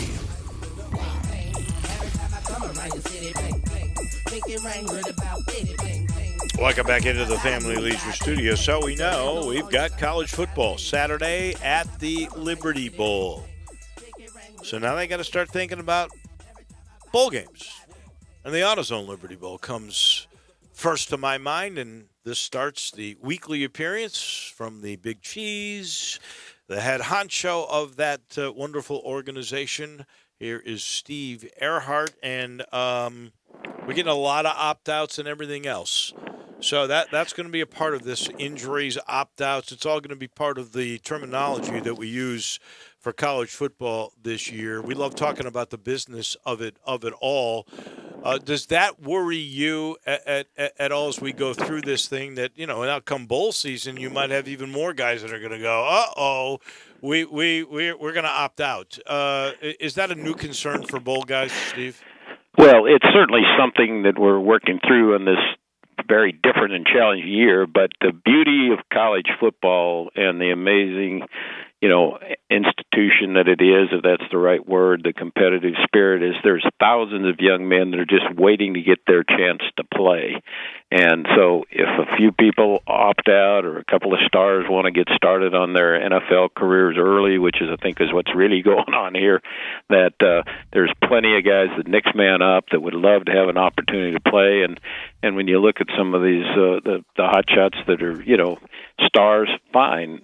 If they want to go ahead and get ready for the NFL, I mean, it's not going to stop all those thousands of young men that this is a great opportunity for them to have a great competitive opportunity. And Steve, you're right. When you invite the University of wherever versus the University of wherever else in your game, whomever that shows. That's who will play in the game under the banner of Tennessee or Memphis or Alabama or Iowa State or Ole Miss, whoever's in your game. And last year it was the Naval Academy against Kansas State in a great game. And I know you're excited about another one. The day and the date and time, I think New Year's Eve probably looks very practical for y'all. When do you think it will be revealed, the exact date? And do you think by then local health authorities will have relaxed some if things continue with a good trend and that things go well for the Tigers around college football? Do you think some of the hindrance right now will be lessened? Well, I certainly agree, and that's the exact question that's being asked. But we're forging right ahead, and we're targeting to have our AutoZone Liberty Bowl, our 62nd consecutive year, will be played on the afternoon of December 31st. Now, the reason that ESPN hasn't formalized everything with all their bowls weeks is basically they have control of the postseason of college football, whether it's through the college football playoffs and then most of the rest of us who are on their networks. But is because they've got a number of games that have lost either a Big Ten or a Pac-12 team on the other side, so they're kind of doing some shifting and move around, and they want to be able to announce them all at once. But bowls like our game, which is basically we've been entrenched on that night, we're blessed enough and to have contracts with the three conferences that are still playing, and that's the SEC, the Big 12, and the American Conference. And as you pointed out, last year we had a wonderful experience with Navy playing here from the American Conference, and 2 years ago we had University of Memphis playing here when they had that great game against Iowa State from the Big 12. So we've been in touch with the commissioners and the leaders of all three of those leagues, and they're definitely intent on getting through the season. I think they've learned how to handle things, and that's, I think, what was the big panic early on was, well, if somebody tests positive, what do? Do we shut everything down or nobody can play, or do we just take care of that one individual and get him into an isolated part? And and I think it was Bob Bowlesby, the commissioner of the Big 12, who yesterday said the odds of anyone between the age of 18 and 40 of having serious illness is so low. It's a lot lower than some of the other situations, even driving out on the freeway. So I think that they've learned how that they can quarantine an individual that tests positive, and you don't have to cancel everything. And back 6 months ago, that was a big worry. If one person gets it, we got to shut down everything. And I think we've matured as a country, and certainly the leagues are utilizing that scenario, and I think they found that they're much safer if a young man or woman at the college campus, test positive, keep them there, keep them in an isolation thing there where they're going to be in a safer environment personally as well as safer for infecting somebody else there rather than sending them back home to their home neighborhood. So I think you're right. We're focusing and we're moving straight ahead. All our sponsors are right in line with this to be playing on December 31st, and I think by that time, again, let's knock on wood, knock on my head here a little bit, that, the rates keep coming down, and I think we've learned how to handle it better therapeutically as well as, the transmission rates are certainly falling. And in Memphis, the last week has been the best week yet as far as hospitalizations and serious situations. So, yes, I think we can answer your question December 31st for the 62nd Annual AutoZone Liberty Bowl, and then I believe that things will be loosening up, by that time with, all aspects of handling the infections. You mentioned, because I asked Deputy Athletic Director Jeff Crane if he thought over the period of time of this football season for Memphis, for the Tigers, if the Shelby County Health Department might sort of step back a little bit as long as these numbers go down. It's double-digit, not triple-digit cases, 82 today. Would there be a chance that they could revisit the capacity, the amount of people that would come into the game? He did not think that would be the case. What do you hear from the Shelby Health Department?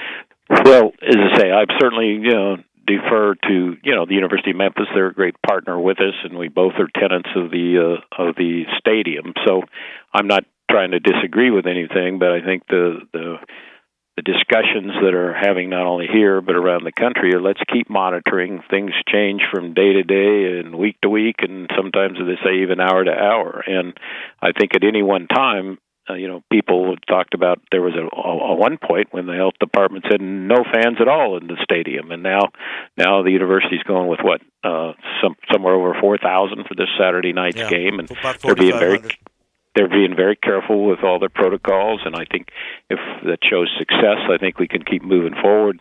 ESPN sent us a story here today that showed that the Central Arkansas team that played in that very first game last Saturday night on ESPN, every single one of their players after the game, tested, negative, and none of them had picked up anything. Now, again, that could change from day to day, and we know there's going to be, cases. It's just there are going to be cases. I think it's just the way we deal with those cases, and I think that's what I said. I was quoting Commissioner Bowlesby for of the Big 12, and I'm sure Commissioner Sankey and Resco from the American have said the same things.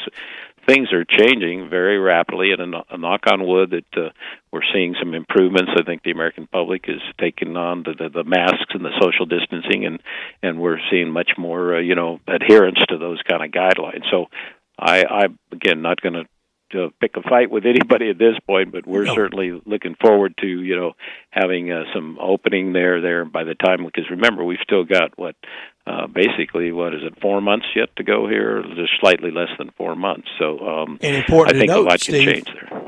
And important to note, from the Tigers' last game, November 7th, until your game. I mean, you're talking almost 2 months between the end of the Tiger season and your game. So a lot potentially, hopefully, could loosen up in that time. But you're right, no need to lead with your chin and want to create a fight that's not necessary. We all want to adhere to the regulations and to the law and hope that we all can be safe and we can have our 60-second AutoZone Liberty Bowl. Yeah, that's right. And what I've been impressed with is the young people. When I say the young people, the players, the coaches, the folks that are really supportive of that, how important, being able to have the continuity in their chosen area, which, this is something that these young people have worked so hard for. Now, as you said earlier, there's going to be a few that, especially those that have eyes on, an NFL career. Like, the kid from Georgia today, he transferred from Wake Forest. I think he's already graduated, right? The quarterback that transferred from Wake Forest to compete for Georgia, and since was only going to be there, he basically just got there to Georgia, and so he saw, I'm already graduated, so I want to go ahead and get ready for the NFL, and that's no blame for him to go ahead and do that. And I know you guys have discussed it about Kenny Gainwell, that he's certainly got a great NFL career ahead of him, and so but that happens all the time. And we look at other sports, whether basketball, there's so many great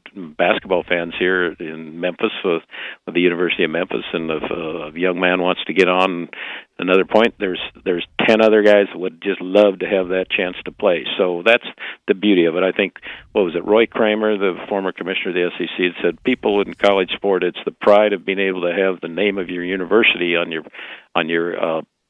game uniform, and that's what people support. They support their university, and there's a number of players that are going to come through and have pride in wearing that uniform, but it's still, they're going to support that university, not necessarily one individual person. Steve, last time you were on the show, I asked you about numbers of wins. We're sitting here trying to predict what's going to happen in the American, and a lot of these teams are playing for anywhere from 8 to 10 games. One's got 11. There's very few that's got 12, and that's true with big SEC is going to have 10 games. We know that for a fact. They're all going to be league games. Well, we think they all have 10. There might be one or two that doesn't get to 10. Well, that's true. We could have cases where you get shut down for a week. So, and you basically thought at that point, and I'm curious if you had any update from any of the NCAA folks, that you have to have at least a certain amount of wins, close to 50%. If not, if you can go with 2 wins, then you're could clearly, be just invite anybody you want. Well, that clearly could be it, and that clearly means it's going to be the SEC against the Big 12 this year. Well, the latest discussions around the country, and of course nothing is absolutely set in stone, but I think everybody is trying to be flexible, and because all the universities are going to have seasons that are shortened, whether it's from, as you say, in the SEC from 12 to 10, or in the ACC, to 11, or, that the idea has been to give these young players a chance to celebrate one more game, and if they've already removed a couple of games from their schedule, that the bowl game would be the opportunity for them to have that one kind of conclusion to the season. And so everybody is moving forward on the basis that it won't matter how many wins you have, it's just it'll be an extension of the regular season, and that will be one game, and since they're playing less games anyway. So, for example, I think what our bowl association we have discussed around the country is that it doesn't matter what your record is. So stats, when somebody said that, well, you need to have 3 or 4 or 5 wins, but I think that's artificial. Teams like, for example, the Air Force Academy, great institution. They've, of course, played here in the AutoZone Liberty Bowl, but they got left high and dry by the Mountain West Conference, and I think they've scheduled 3 or 4 games. They're, I think, going to play Army and Navy and BYU, and they're still working for a couple more games. They may only play 3 or 4 games in the regular season, but they're going to be an attractive team for a bowl game. I talked to a couple bowls the other day, said they're trying to, fill out some of those holes with teams like Air Force. I certainly believe that Army will be playing in a bowl game as well, and they're definitely going to play the Army-Navy game. That baby is just unbelievable, the power of the Army-Navy game. So I think Navy now is still in the American Conference, so they'll have a full season, but So schools like BYU, Army, Army and Air Force will be playing in bowls. So very well a team, and again, we're going to be happy. Let's say, for example, Mississippi or Mississippi State, maybe they don't make as many wins as they want, but to have them have a chance to play hypothetically in our game in the AutoZone Liberty Bowl would be great for their student athletes and their university, and give their coaches and their team an opportunity for those extra 2-3 weeks of practice. So I think it's going to shake out all right that the bowls that lost the conference affiliation back and fill there, so to speak, but there's also something brewing too, that the Big Ten is going to, they're under so many pressures there, and of course if we can pile on the Big Ten the way they've handled everything, but there's a lot of the people in the Big Ten that are just livid with the situation, and they're pressing to come back even in October and then jump back in and have a chance to have their teams play in the bowl games and play in the CFP. So whether that happens or not, I don't know, but I think there's just so many changes yet to come. That would be amazing if that was a turnaround, because remember, we heard yesterday that the Big Ten vote was 11-3 not to play. So you've got to get 60% or more in order to change that. So you're going to have to swing a lot of presidents or a lot of chancellors around in order for that to occur. I'll be curious to see if indeed that really happens. We'll have plenty to talk about over the next few weeks.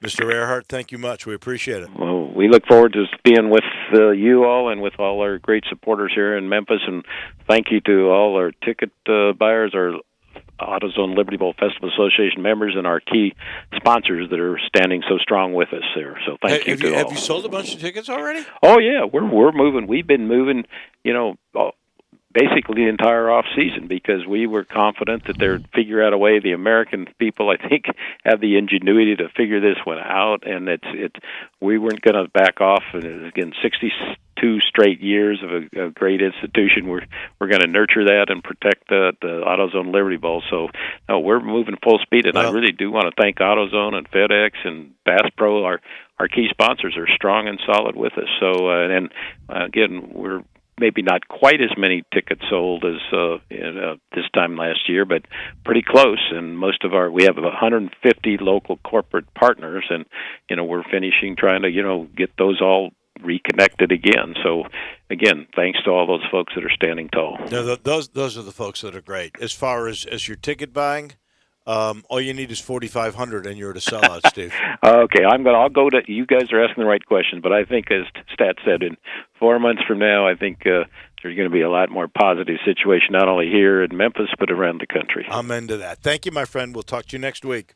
Thank you. That's the Big Cheese, the head honcho of the AutoZone Liberty Bowl. That is Steve Earhart. He's brought to you in part by Conway. Conway Services, heating, cooling, plumbing, electric, and the tune-up. When's the last time you had your air conditioning system tuned up? When's the last time you had your heating system safety checked?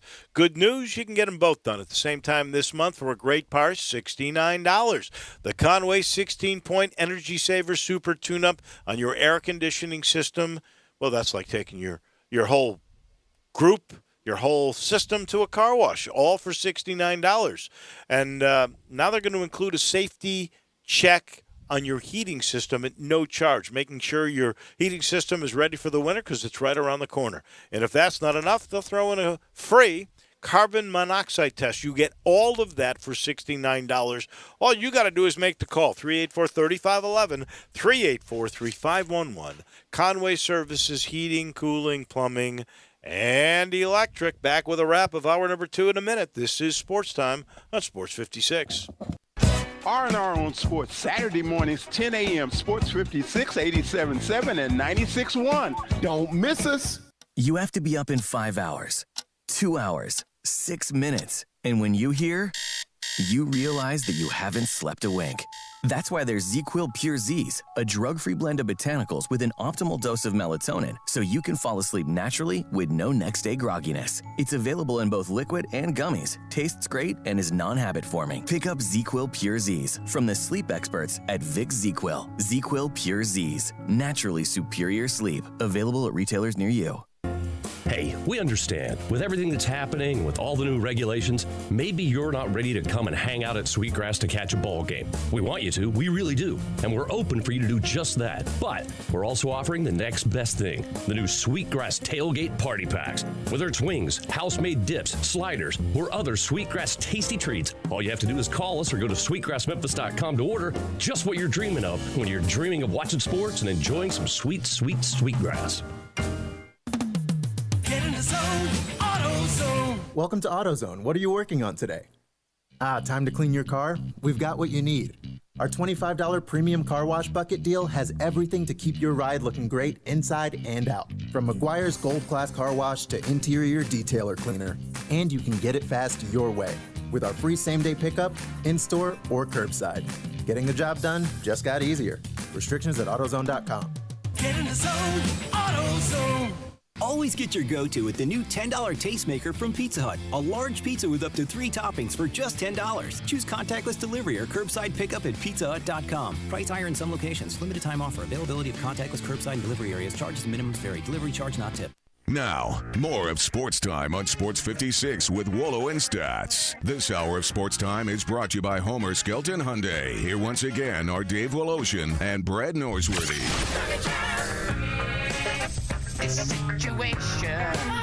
Oh boy, this news today just coming out from Brett McMurphy on Twitter. The NCAA is furloughing its entire Indianapolis-based staff of about 600 employees for 3 to 8 weeks in a cost-saving measure. This is why I am certain they will do everything they can to play an NCAA basketball tournament because 90% of their funding comes from that tournament. That's awful. That's a lot of people. That's a lot of jobs. That's a lot of people hurting today and perplexed and wondering about their futures. As many people have gone through, and many people will go through. And fortunate for us that we have it. It could happen to any of us any day because we know how precarious it's been. You're right, Dave. And there's a lot of reports today for the target date for college basketball now being November 25th. And I'll take that. That would be a big win to get college hoops started November 25th. Well, I want to remind people you can always call us at 360-8255 at the First Bank phone line or text us at 67129 at the First Bank text line. Visit firstbankonline.com. That's firstbankonline.com. They know what you need. First Bank, they know what you need. A reliable, trustworthy Memphis banker that can give you an answer, a direct answer. They make the decisions for you right here in Memphis. A direct answer from that First Bank banker you're dealing with. First Bank, with stories and a record of customers reaching high. Community banks are the preferred lender of people building a success story. Build your success story with First Bank. Visit First Bank Online. That's firstbankonline.com.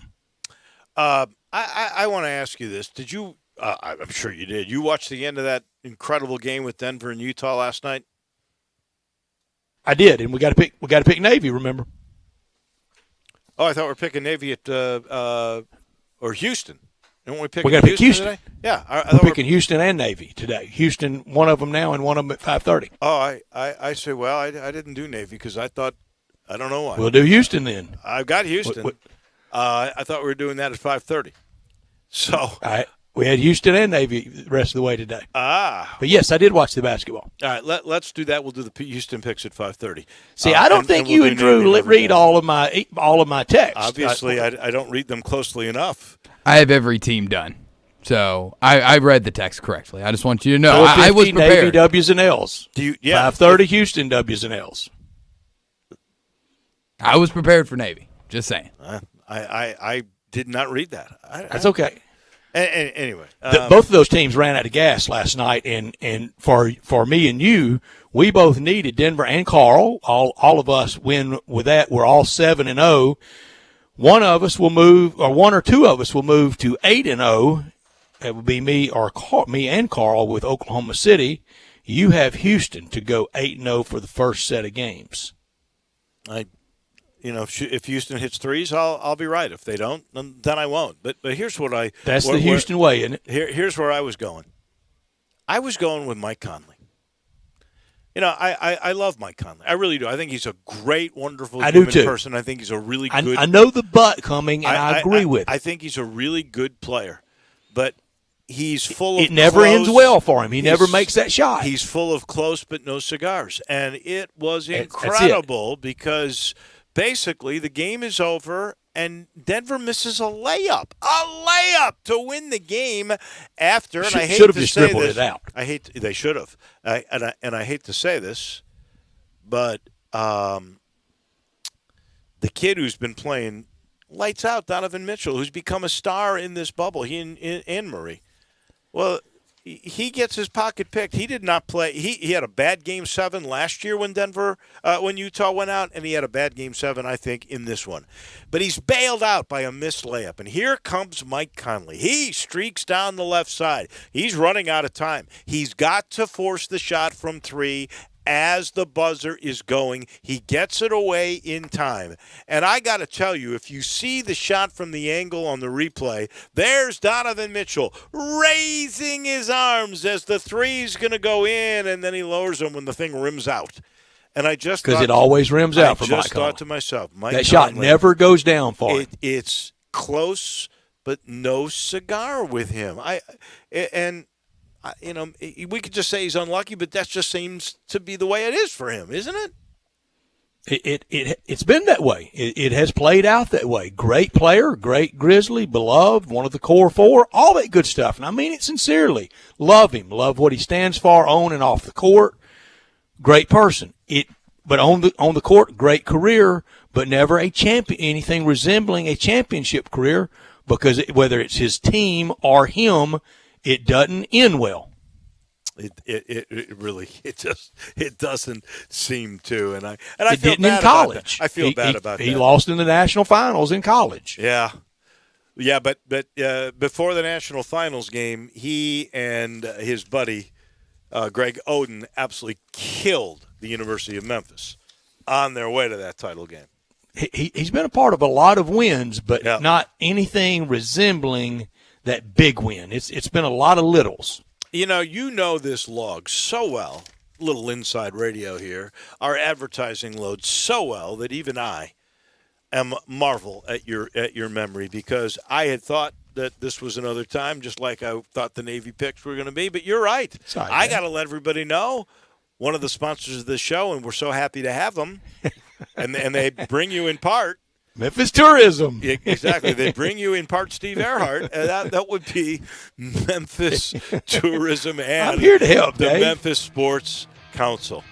I was riding the other day on the Green Line, and, they keep expanding the Green Line. And you know who was really a big part of that? Tourism and Memphis Sports Council. They were around when the beginning stages of all that were made. We wouldn't have that. We wouldn't have the big river crossing if it wasn't for folks like Kevin Kane, Alvin Gibson, now J.J. Greer is all a part of it. We wouldn't have crowds at 901 FC, and they've got a game coming up now. They've juggled their schedule a little bit, so they've got a game coming up, I believe, a week from tomorrow. Look, we get some crowd in there because they went to bat. They did. They do things all the time. Where would we be without the Tourism and Sports Council? And we're so grateful that they are a part of this radio program. Back in a minute when we return. Well, we got a lot to do because we got Bill King, who I just love, recruiting guru from Nashville, and then we've got Houston, W's and L's. Still plenty to come on this Wednesday edition of Sports Time.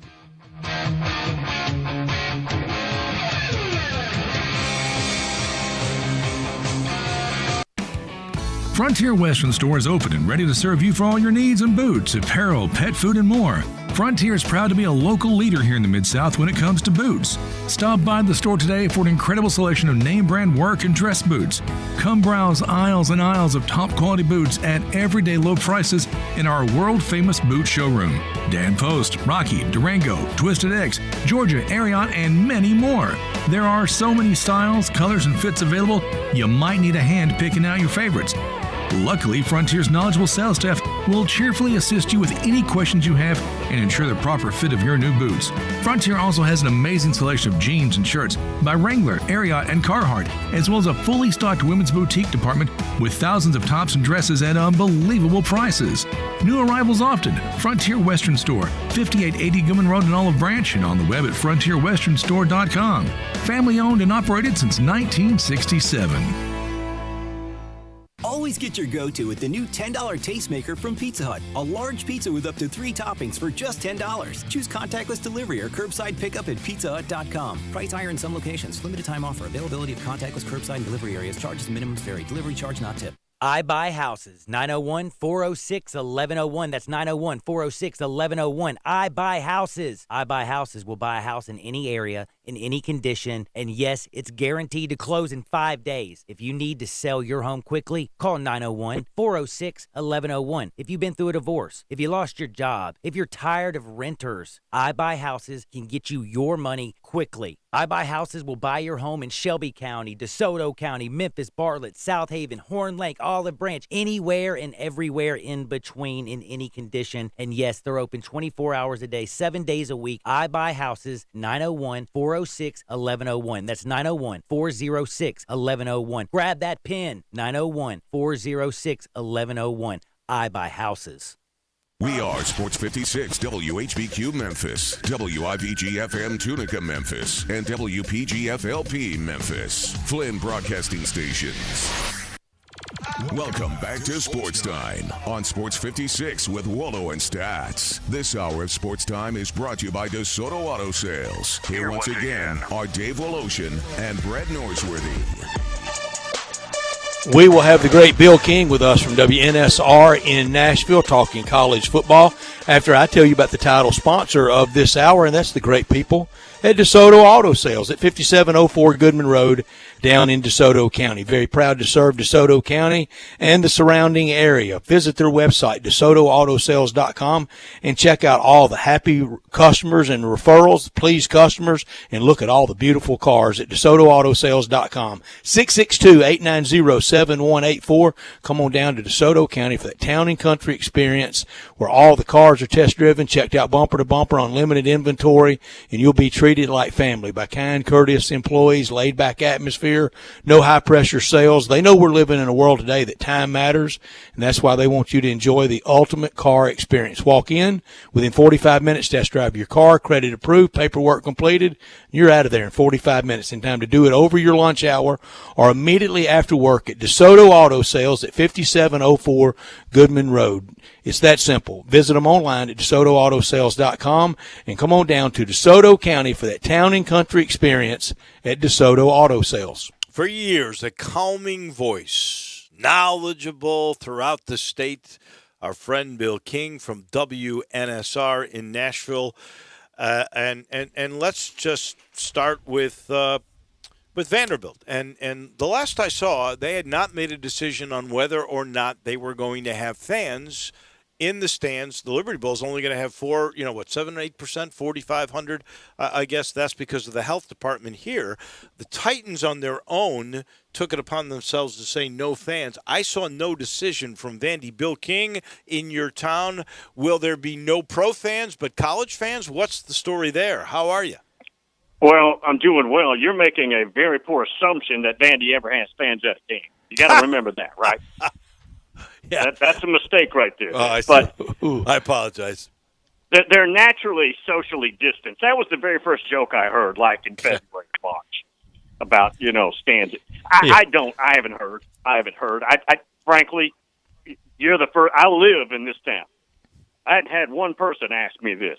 I have to go to Memphis for somebody to ask me this. So the answer is it's unclear. Let me tell you something. We ask the tough questions in this part of the state, buddy. Yeah, I understand.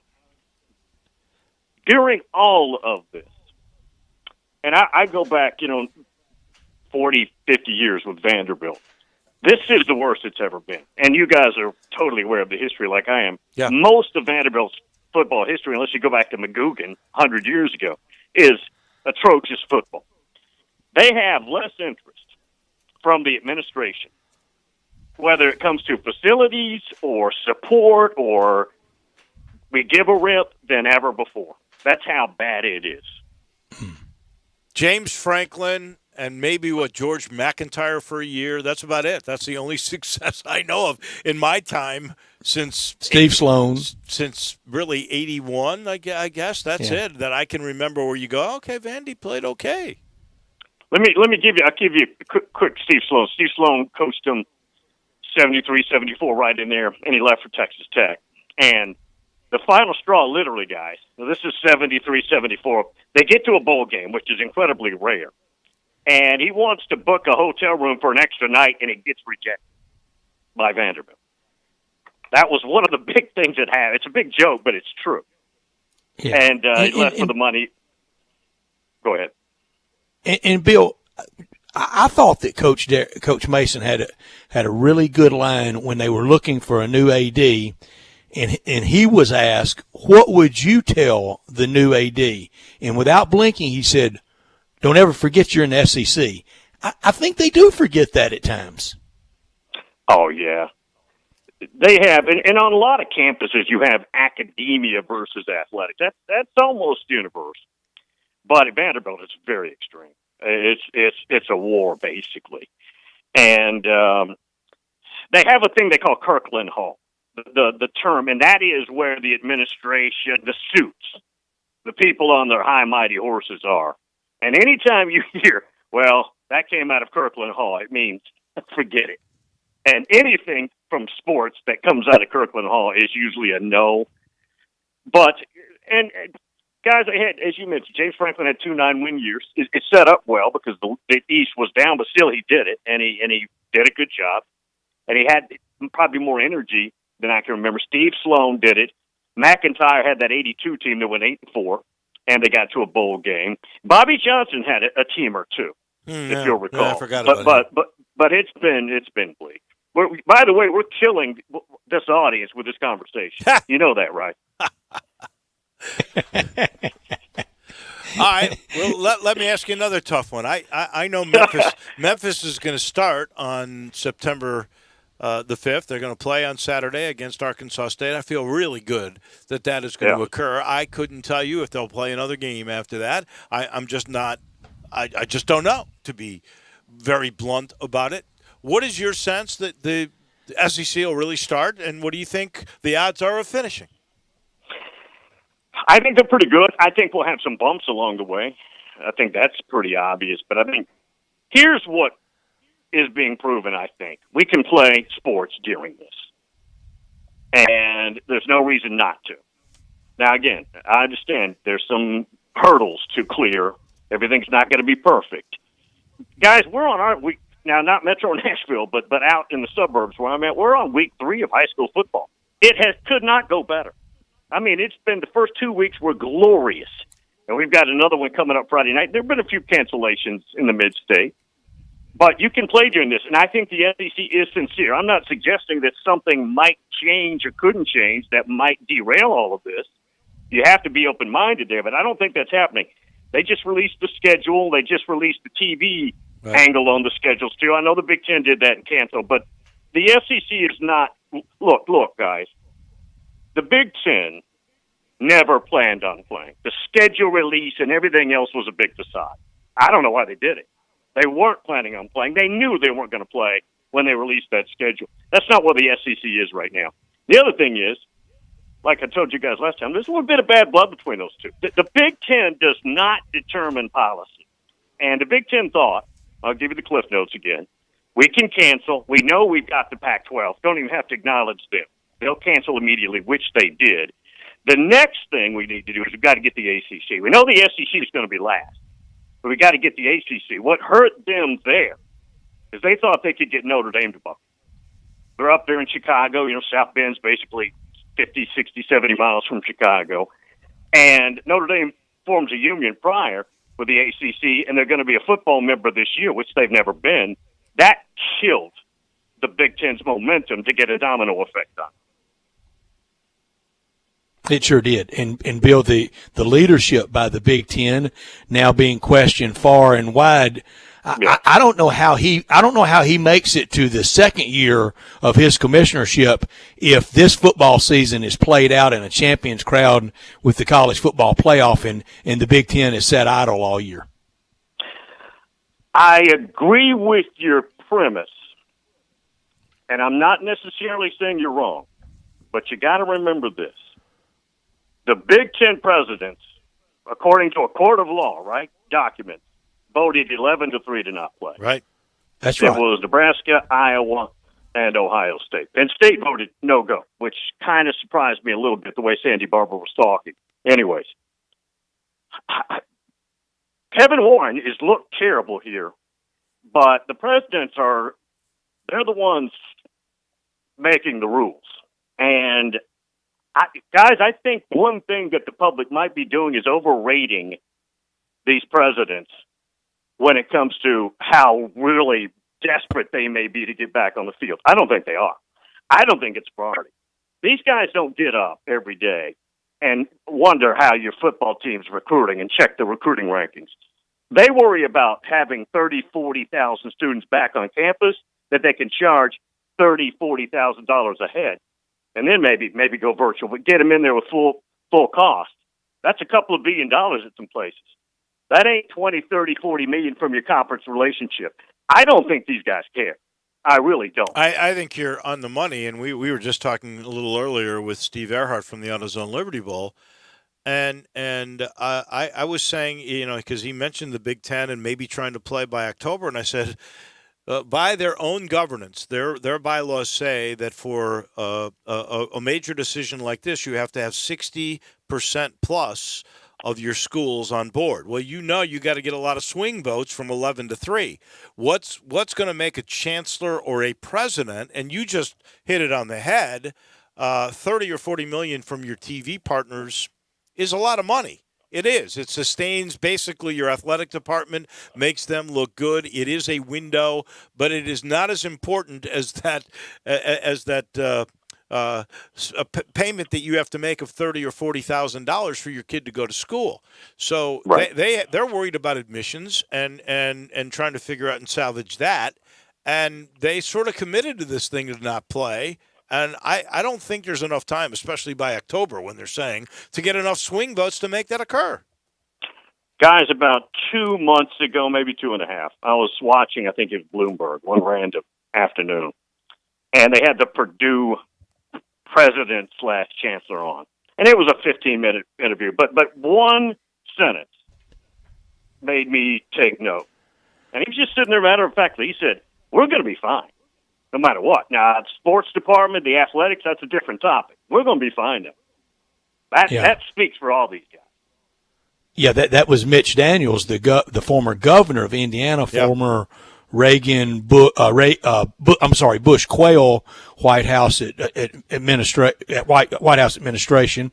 He was part of that, and he was talking a lot of brash talk in the summertime. But I remember that same interview, Bill. Do you think the momentum is growing for college football? I know we had the game last Saturday. We have games tomorrow night. We have games this Saturday. Then the Big 12 next weekend, and SEC by the end of the month. Do you think we're having the momentum and we're moving away from kind of the fear of this? Yes, I do. Now, nobody's going to tell us that, but that's where the momentum is. And I think the SEC and the ACC, the Big 12, are absolutely sincere here. Now, they've not promised us anything, but the direction they're heading is we're going to be playing, heck, next Thursday night, you've got Miami and UAB, and then you have an ACC Saturday, all the teams out there, right? And Duke, Notre Dame, everybody playing. And then the 26, you've got the SEC. And the numbers are getting better. They're not fantastic, but they're getting better. And I think we're going to prove we can do this and we can make it happen. Shelby County's numbers are the last 2 weeks, we have really seen a turn. State of Tennessee, I think, for the most part, is also going down, especially when it comes to hospital occupancy and things of those natures, testing and positivity. These are all signs in the right direction. And I hope so. And I'm with you. I think there is a sincerity that they are going to begin this season. And then we're just going to have to figure out what the way you work the protocols, and I go back to baseball. I'm so confused if a guy ends up or two or three and a coach and they have a positive test. It's like you're going to miss 3 games. And I'm saying, well, why? You move those 3 guys, you test everybody else, test them twice. They have quick test results now. And you've got guys to call up because they're not with the team, or they're not supposed to all be with the team, your taxi squad. Why does it take so long? So the question will be, what is the protocol? How much can we withstand? And if the University of Tennessee has 6 offensive linemen go down because they were in the same meeting room, I don't know what you do. Where is the threshold on saying, okay, we're going to cancel a game and we're going to move it 2 weeks because we built in that flexibility, or we're just not going to make this game up, or this is going to be a forfeit. I don't know exactly what the total protocol is going to be and how much we can stomach of this. Well, with the SEC, you've jammed yourself a little bit here because the way they've got it set up, it's 10 games in 11 weeks. Right. So my remedial math says you've only got 1 week to fit in one postponement, right? Right. And does that fit? I mean, does it fit both schedules? I mean, there's a lot of dynamics there that you just can't predict. We're going to have, for sure, some bumps and some hiccups. And we might have – look, I just looked earlier today. I was just looking at the high school lineup, and there's like 6 or 7 cancellations in this area due to an outbreak or so at one of the high schools. And that's going to happen at the colleges too, I would assume. Oh, we had one here, Collierville, first game, 2 players, 1 played. And, basically they canceled 2 games, but the team – that they played had no reaction, had no disease. They literally played, in fact, moved a game up a night because of inclement weather. So instead of playing on Friday, they played on Thursday. And this was basically 2 days after they heard the team they played had a case of COVID. So, it depends on the school district. Here, Shelby County Schools, 100,000, it's the biggest in the state. They have not played high school football. The coaches this week submitted a letter to the superintendent with a plan starting 3 weeks after the Labor Day weekend that maybe they could play their first game, and they're not going to play in the state tournament. They're going to end up playing only amongst themselves and have a city championship because they didn't agree with the TSSAA opening things up as quickly as they did. So this is all going to be a guessing game by municipality. Well, in Metro Nashville, we're not playing right now. And right now, there's no momentum to play. Now, we got a lot of people, parents and coaches, holding press conferences, but I don't know if that moves the needle necessarily. Yeah. Everywhere else outside of Metro Nashville, we're playing. All over the place. Bill, but I'm with you. The last 2 Friday nights have been glorious for me to go out to high school football. Absolutely. I'm gonna go again this Friday night, and then again the following Friday night, and then hopefully get busy with Ole Miss late in September. But I have loved it. I've loved watching you and Dave. You may not know it. Following Bill on Twitter. I love seeing your son playing so well and having such a good season, and I know you're enjoying that. Anytime you talk to any parents, I mean, whether it's Tom, you listen to Tom Brady's parents, you listen to Archie and Olivia Manning, you listen to any parenting group, the time of their lives we're going to high school football. Without question. And I'm appreciating it more, not because I have a kid involved, but we've had something taken from us, and we were worried about getting it back, and we still don't necessarily have it back all the way. And the high school game is the purest form. I mean, we're not talking about Johnny Five-Star. We're talking about players. 99.9% of them are playing out their football lives, literally. That's it. It's over. It's over. They're not out there because of, nothing wrong with pursuing a scholarship or pursuing money, but that's not why. They're out there for the purity of the game, and I love that. I do too, Bill. I do too. By the way, what school and what position does your son play? Well, first of all, I've got 7, so somebody in that group should be able to play, right? Wait. You have 7 children? Oh, yeah. I got 5 boys and 2 girls. Wow. And I've got 3 boys left in high school, junior, sophomore. The junior is the one you're talking about. He's a wing back, flanker, kick returner. He deep snaps because he wants to be on the field, and he plays outside linebacker. And again, he's like all the others. He's just playing out his high school days, but we're having fun.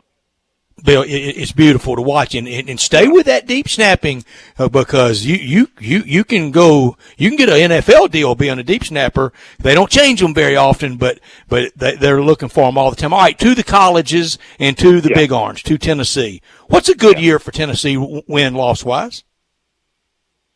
I think 6-4 would be really good. The schedule's tougher. I mean, you could have 4 games they're an underdog in. We knew Oklahoma won't get played. Georgia, Florida, Alabama. You're going to be a solid underdog in those 3, and then you just added 2 more. 500 is going to be decent. Now I know it won't look good on a piece of paper. We're not used to that looking good, right? It's going to be odd. 6-4 would be good. I think that'd be a good year. Year number 3. They're going to be well coached. This guy is a heck of a football mind. A fundamental. He's an excellent recruiter. Sure is. And he's had to build up. You know, the roster was getting close to ground zero. He had a little bit of talent. So they're not ready to take the SEC by storm or anything, but I'll put it this way. This year, guys, they ought to be able to play Alabama, Georgia, and Florida. And when they go to the line of scrimmage, it's a fair fight. I'm not saying you beat them, but it's a fair fight. And that hasn't, guys, as you know, it hasn't been a fair fight in a while. I will say this. I had my doubts about Jeremy Pruitt when he started, especially with the early losses, and he was not, in my mind, all that comfortable with press or answering questions. Good questions. But, my goodness, he's either a quick learner or he had it in him, and he was just unfortunate to begin with because he appears to be the real deal. Well, we all judge people at the microphone, and that's not what he does. Now, he happily does it, probably, behind the scenes, probably wouldn't want to do it, but he does it, but he's not well-spoken, and he doesn't really give a rip about it. That's not what his job description. Seriously. I mean, he doesn't. I think it was his initial press conference. Yeah. And he said something like, guys, 10 years ago, just 10 years ago, I'm sitting up here taking the Tennessee job for millions of dollars. He didn't say that part. 10 years ago, I was a kindergarten teacher. I mean, that's a heck of a... That's incredible. Trajectory. I know. Bill, I thought one of his best moments last year. There's hope for my wife. She's a kindergarten clue teacher. She had first I'm and second, telling you. some, to make a lot more money coaching. I got to get her. That's got to get her to think about changing vocations here. I thought he had a great moment last year. It was around this time. It was before the season, media availability, and it was a young man in Tennessee's very distinguished journalism school, and he recognized his affiliation, and he also said, "I'm a foreign exchange student," and wherever he was from, I think he was from Norway, wherever he was from, and he said, "I don't speak English very well. I hope you can understand me." And Jeremy Pruitt, without blinking, he goes, "Don't worry about it, son. I don't speak English well either." True. Well, and the news today about Georgia losing their quarterback. He's opting out. I mean, you've got to think now the fight, as you say, is even more fair with Georgia. Yeah, there are a couple of things there. Transferred from Wake. And then everybody got surprised. They took a former 5-star who started as a freshman at Southern Cal, J.T. Daniels, and then got hurt and lost his job his sophomore year. Right. And everybody thought that's just an insurance. I think they knew something there. They weren't going to obviously talk about.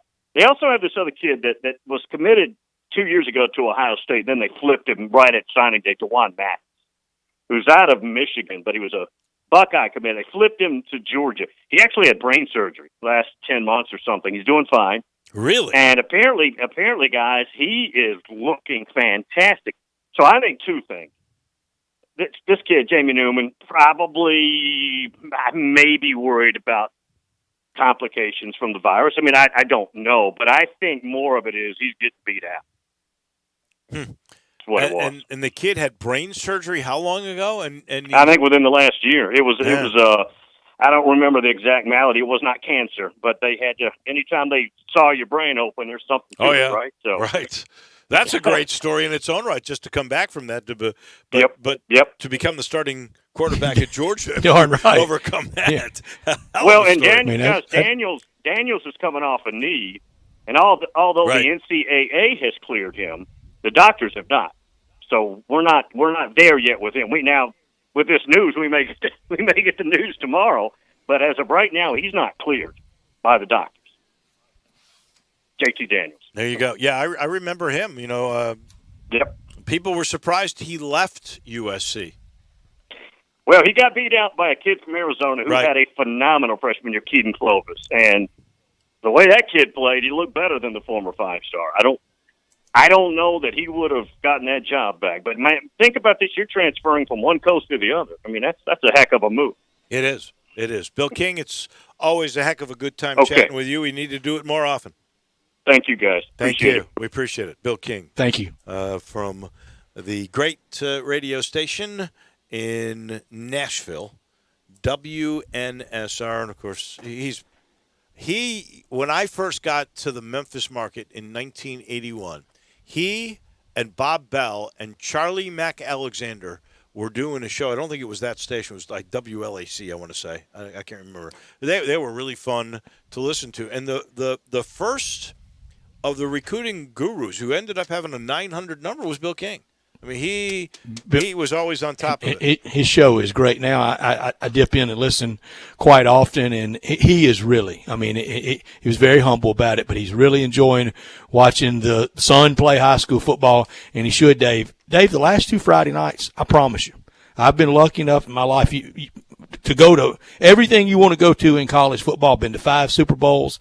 The last 2 Friday nights, because of that fear, that April, May, June fear that we may not have it this year, to be out at high school football the last 2 Friday nights during the national anthem and before the game, I promise you, I was as excited and cold chills and almost very emotional both Friday nights out at high school football to be out there at it and enjoying it. Well, we did a hard one, and I thought because of testing, college football could be played. I was not bullish on playing high school football, and then the Collierville thing happened right off the bat. Since then, we haven't had anything. So here's my take on it now is if these numbers continue to go down in Shelby County the way they've gone down the last 2 weeks, and if we do have the availability of rapid testing at a very economical figure, which it appears that we are getting closer and closer to, I hope Dr. Ray reads the plan that these high school coaches this week sent to him, because 3 weeks from now, it might be absolutely safe enough for them to really go for it. And so I hope he really takes that into account. And so they get a chance for those seniors to at least have a senior year of playing high school football. This portion of the show is brought to you by James Davis Men's Store. I've been telling you now, 70 to 80% off on all these spring and summer items in their final clearance sale. I can't remember 70 to 80% off, but James Davis is doing it right now with an unreal selection of sports coats and sports shirts for your next Zoom call. You'll look like $1 million. Some of the brands you can save on, and I'm saying 70 to 80% off while it lasts. Peter Millar, Stenstrom, Mac 5 Pocket, Brax, totally first class, and 70 to 80% off. And you know James Davis is the home and the only place in Memphis where you can get the Stant system. This is where you walk into the store, you get 3 measurements taken, and you get a shirt in a week for $98 that it will be the best custom fitting shirt you have ever had in your life. And they're doing it with pants now, too, for $168. The only way you can get that kind of custom fit pant, the Stant pant, the only place would be James Davis. Check it out in the Laurelwood Shopping Center. You will thank me because you're going to get 70 to 80% off at the James Davis Final Clearance Sale. We'll take a break. When we come back, the Houston picks will come your way. This is Sports Time on Sports 56. Take Sports 56 with you on your phone or tablet. Download our official Sports 56 app today. Labor Day savings are now at the Home Depot, and your fall project list is now even more affordable. Use our mobile app to search, shop, and save. Flexible delivery options that bring everything you need right to your door. And if you need tools for a project, but not forever, you can rent them. You won't find a better toolbox anywhere else. Take on fall with Labor Day savings now at the Home Depot. How doers get more done. U.S. only while supplies last, valid through September 7th. Brian Elder's Roofing Solutions. Chris Price here for Brian Elder Roofing. The storms we've had over the past several months have been devastating to our communities. The rainy season is ahead. You may have not even noticed the dripping in your attic, water stains throughout your home, or even worse, mold and mildew. Please call Brian Elder Roofing and we will send out our project managers to assess any damage. We will not try to sell you a roof if all you need is a repair. We will measure your roof from outer space. 0% for 60 months, even no payments till 2022 are available with approved credit. If you've noticed missing shingles, water stains, leaks in your roof, call us before you call your insurance company at 867-0303. That's 867-0303, and we will provide a free, thorough inspection of your roof's condition. Call 867-0303. Brian Elder's Roofing Solutions. I'm here with the great Pat Donahue from the Rendezvous Restaurant Shipping Department. Thanks, Brett. We've been shipping our ribs all over the country now for decades from our USDA-inspected shipping kitchen in the Pinch District. We hand-cook our ribs in pits that Mr. Charlie built over charcoal, just like they do at the restaurant. So what comes in a rib box? We could do pork shoulder, we could do ribs, our sauce, seasoning, baked beans, coleslaw. We'll even throw in Pancho's cheese dip with our nacho boxes. We also put a bag of Rendezvous seasoned popcorn, heating instructions, some chef hats, some wet naps, and some other helpful tips from our kitchen. We ship our ribs overnight, exclusively FedEx. And we put them in nice packaging. We don't ever want to use styrofoam, so we use corrugated cardboard, actually 2 boxes that fit nice together. So the ribs get to you, your loved ones, or your clients in a safe, wholesome manner. Rendezvous ribs are perfect for out-of-town clients, customers, loved ones. We also ship ribs for any occasion. Where do we order these great ribs? You can go to www.hogsfly.com or give us a call at 1-888-464-7359. Charlie Burgos' Rendezvous Restaurant in the alley since 1948.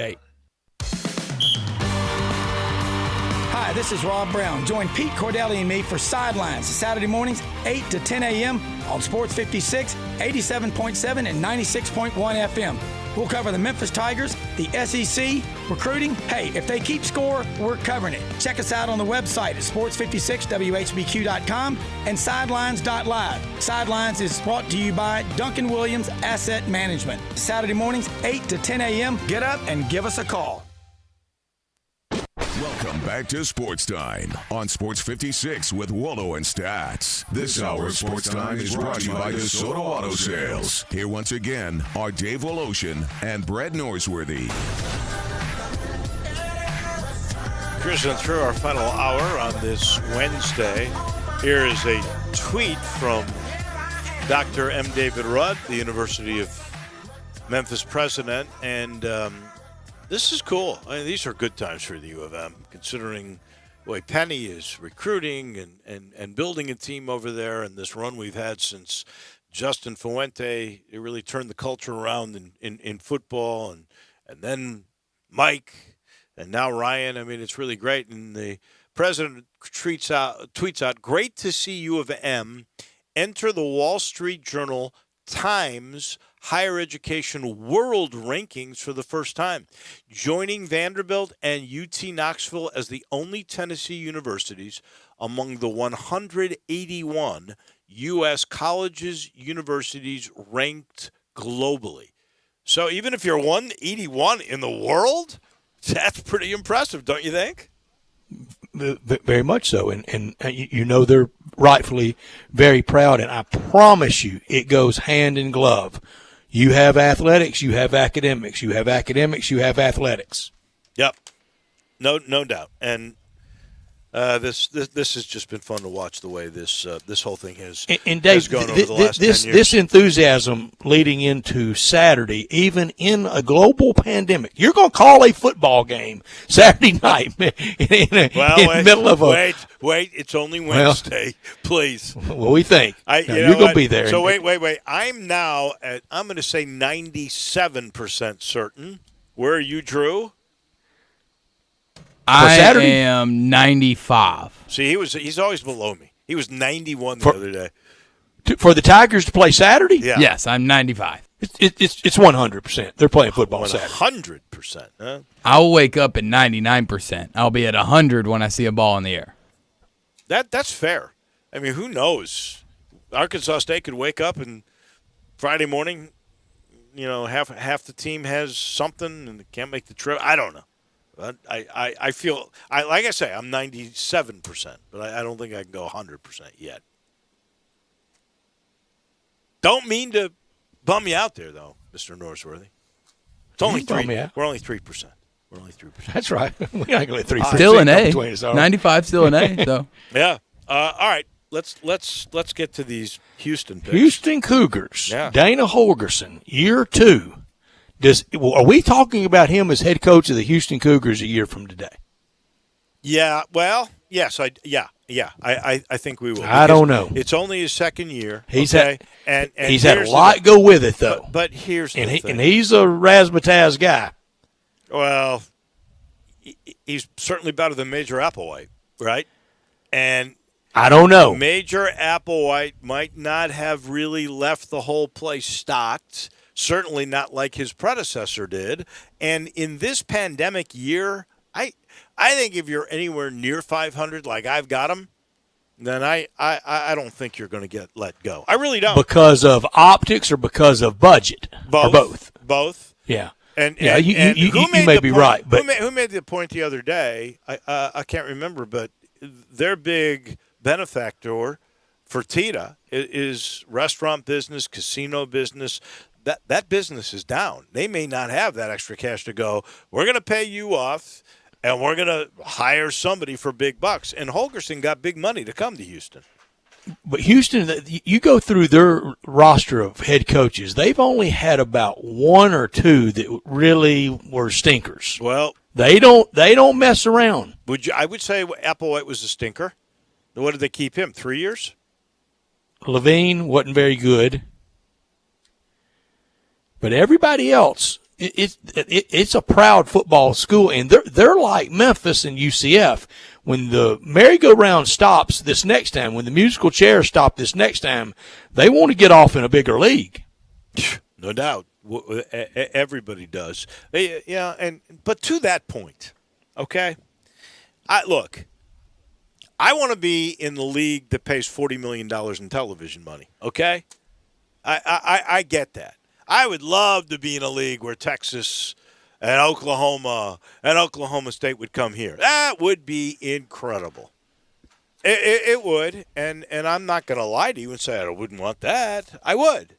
But I really, truly, other than the money, the 10% of the $40 million that you're getting in the American, I like the American. I like the teams in the league. I like Cincinnati.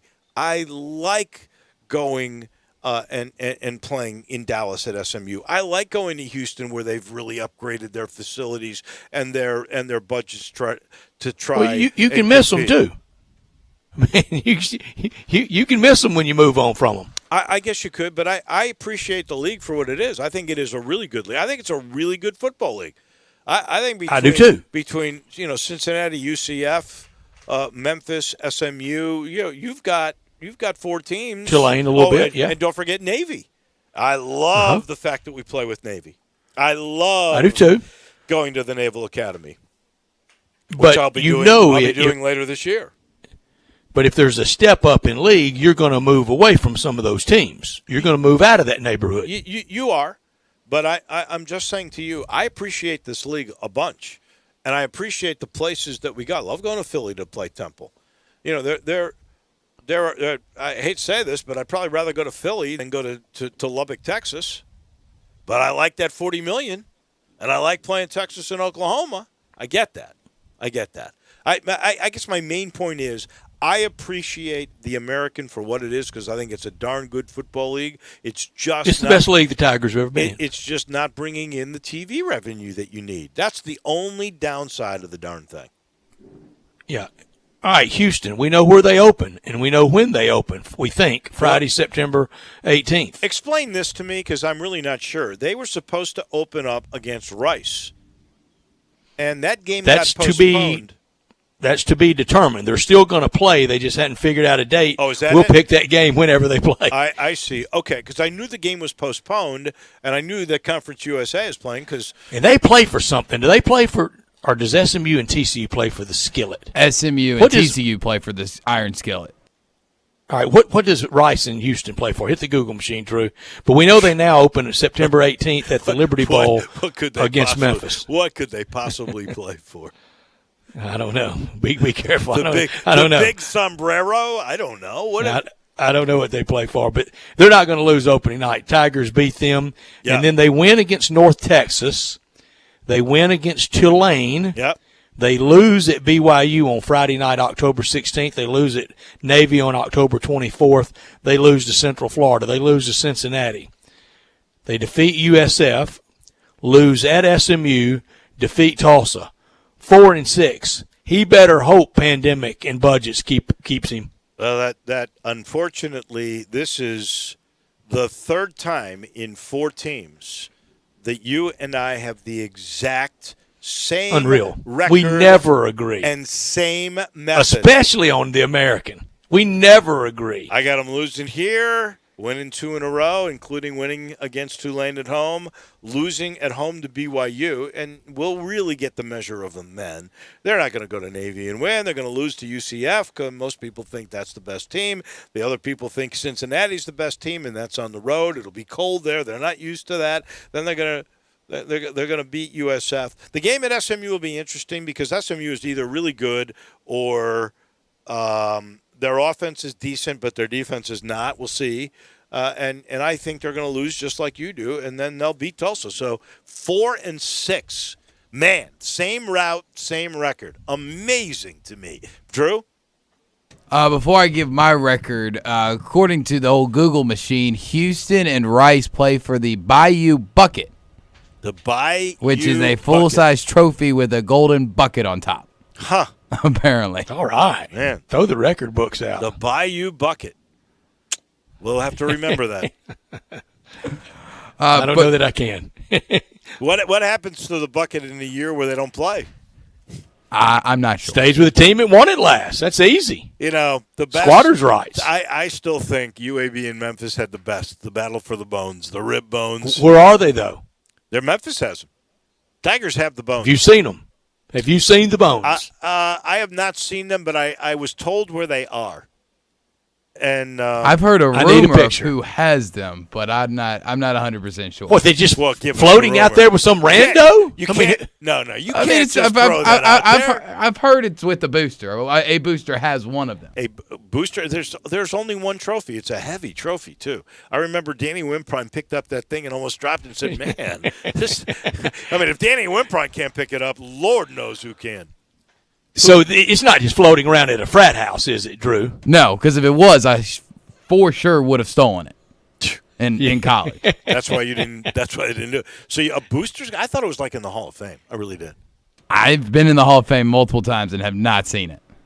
I need a photo. Has it. Yeah, we want a photo. We want proof. Put it on This is just Twitter. a rumor. It's just what I've heard. Put it on Twitter. As far as Houston goes, for me this year, I've got them losing here at Memphis to start the season, then winning back-to-back games, North Texas, and at home against Tulane, a loss at BYU. I do have them. That game is in Houston, isn't it, that BYU game? Double check. No, it's at Provo. Yeah, It's at BYU. It's all at BYU? Okay. I do have them going to Navy and winning against the Midshipmen in October, then losing back-to-back games against Central Florida and at Cincinnati, getting the W against South Florida, and losing the final 2 at SMU and Tulsa. You have them losing to Tulsa? I do. 4-6, 3-5. Which, if you would have paid attention in the first hour, you would have known because we already did Tulsa. I was going to ask you if your thing balances out. Yes, they balance out. If you give an L in one team, it's got to match when you give the other team. It's got to match. I know. I know how W's and L's y'all are work. matching. But 4 and 6, y'all are matching. 4 and 6, 3 and 5 in conference. Dave, we'll do Navy on Monday since they play on Monday Night Football. We'll do that at 5:30. Perfect. And we're going to have some fun. Last year we had a lot of fun at 5:30 on Monday nights for the NFL celebrating the 100 years. We did the top 4, Mount Rushmore, whatever you want to call it, of players all time for that team. This year we will do that for BYU and Navy on Monday, the top 4 for both of those teams. And then when we get to NFL the following week, the 4 best running backs, because you really inspired me this summer talking about Gale Sayers and Walter Payton. Don't give it to me now, but who would be 3 and 4 with the Bears? We'll do that with each Monday Night Football team at 5:30, and then make a Monday Night Football pick that we'll count on our picks. I haven't done the research, obviously, since you just threw this at me. Roger Staubach is probably the greatest player in the history of Navy football. Landslide. But where's Malcolm Perry? We'll find out Monday at 5:30. Yeah. Malcolm Perry could be in that conversation. Sure could be. Interesting. That is for sure. All right, we've got to take a timeout. We got crunch time still to come your way. You know this portion of the show is brought to you by Homer Skelton Hyundai in Olive Branch, and that's Genesis of Olive Branch. Same building, and they are getting all the 2021s in right now. And I'm told it's coming soon. The Genesis SUV will be coming to town. These Genesis cars are so good. I've had a 70. I got one now. I had a 90. I loved it. But this SUV, because I'm an SUV kind of a guy, I can't wait to see what that is like. And you know, this is the way car business should be done. They've set the standard. It starts off with every new vehicle getting a limited lifetime powertrain warranty, and then they've added this to every new Genesis, to every new Hyundai. You get a 3-year, 36,000-mile maintenance package. Now, let me tell you, that's about durability, right? And, of course, the service is beyond compare. But let me tell you about the safety in the technology in these cars. Hyundai tied for the most number of top safety pick vehicles in 2020, and they're only going to do the same thing in 2021. All you got to do is get on Lamar. When it's in Mississippi, it's the first exit Craft Road. It's Highway 78 there. Turn left and go see my guys. Go see Chris True, go see Ray Melton, go see all the guys who've been together for a long time to make it easy for you to buy a car. It's an enjoyable experience at Homer Skelton Hyundai and Genesis of Olive Branch. Back in a minute for Crunch Time. This is Sports Time on Sports 56. Greg Gaston and Eli Savoy get you through the midday with Sports 56 Middays. Delivered by FedEx. Weekdays from 10 till 1 on Sports 56, 96.1 and 87.7. Hi, this is Troy Fiveash, owner of Fiveash Roof Services. You've heard me talk about how we offer the best products, the best warranties, and the best services for years. Now let's talk about pricing. Pricing should never be the only reason you hire a contractor, but in today's world, pricing is always a consideration. So we suggest you get 2 or 3 estimates for your roof replacement from a reputable, licensed, and insured company, and then give us a call. If we can't beat your best price for a comparable roof system by more than $100, we'll give you $100. It's that simple. We are so sure we can offer you the best price, beating all other qualified companies, we will hand you $100 if we can't, and thank you for the opportunity. So give us a call. What's the worst thing that's going to happen? Make $100?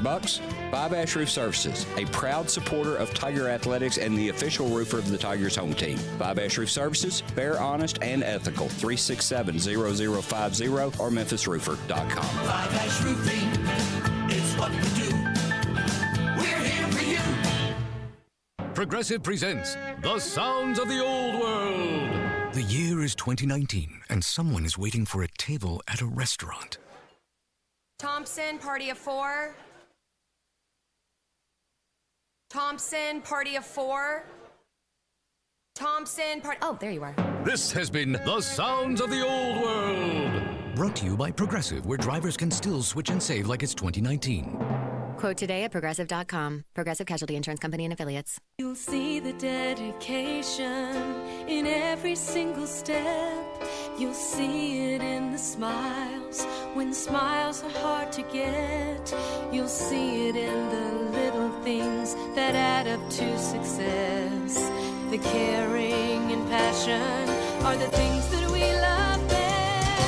Wolf Chase Limb Brace is your Mid-South provider for orthotics and prosthetics. They are an ABC accredited facility, and their practitioners are ABC certified. At Wolf Chase Limb Brace, their services include artificial limbs, legs and arms, braces of all kinds, and custom molded inserts. You can call them today at 901-507-7821 for their location on Highway 64 in between Germantown Parkway and Appling Road, or visit them at their new location in Jackson, Tennessee. That number is 731-660-5900, or visit them on the web at wolfchaselemonbrace.com. Dedicated our life to yours. Wolf Chase Limb and Brace. Napa know-how. Get all the quality parts you need at your locally owned Napa. Because right now, when you order from Napa online, you can pick up curbside at your local store in just 30 minutes. Or get your order delivered direct to your door with free one-day shipping on over 160,000 quality parts when you spend $35 or more. Quality parts delivered quickly and safely. That's Napa know-how. Napa know-how. At participating stores, standard ground shipping and exclusions apply. Welcome back to Sports Time on Sports 56 with Wolo and Stats. This hour of Sports Time is brought to you by DeSoto Auto Sales. Here once again are Dave Wolosian and Brad Norsworthy. Come on, Muhammad, then we hit fame. We beat you with the deal, we get insane. Hey, I heard you were a wild one. Welcome back in. Early on, the first of the doubleheader in the NBA bubble in Orlando underway, and Miami with a lead over Milwaukee 8-4. I don't think if Milwaukee were to lose this game, they'd come back. I really don't. I think this is a game they have to have tonight. Brad? Is those odd the odd number games are big, so they got behind serve. They lost serve with losing game one. Now they got to kind of try to steal it back tonight. Well, yeah, or right now. I mean, there's no home court, right? So that's what None. makes this difference. And I mean, it's neutrality. It's Switzerland, man. Right, and I think if Giannis and those guys fall behind 2-0, I don't think you come back from that. Even if it's a 1 versus an 8. And that might be the problem right there. Giannis and those guys. Can you we'll get into that tomorrow. Yeah, well, the interesting thing about Giannis is they are basically taking away his straight line drive and making him shoot jump shots. And guess what? He's not so good, or he's not as consistent in that what regard. we're going to be saying about the Bucks if they fall short, built for the regular season. Maybe. In the meantime, it's crunch time.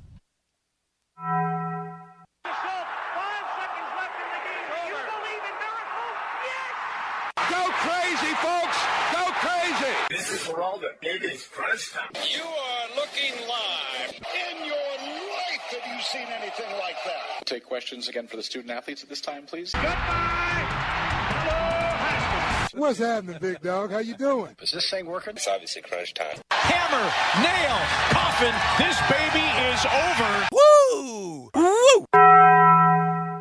Time for Taco Bell Crunch Time. Taco Bell, home of the crispy tortilla chips, topped with a double portion of either seasoned beef or shredded chicken, plus refried beans, nacho cheese sauce, reduced fat sour cream, guacamole, and a 3-cheese blend.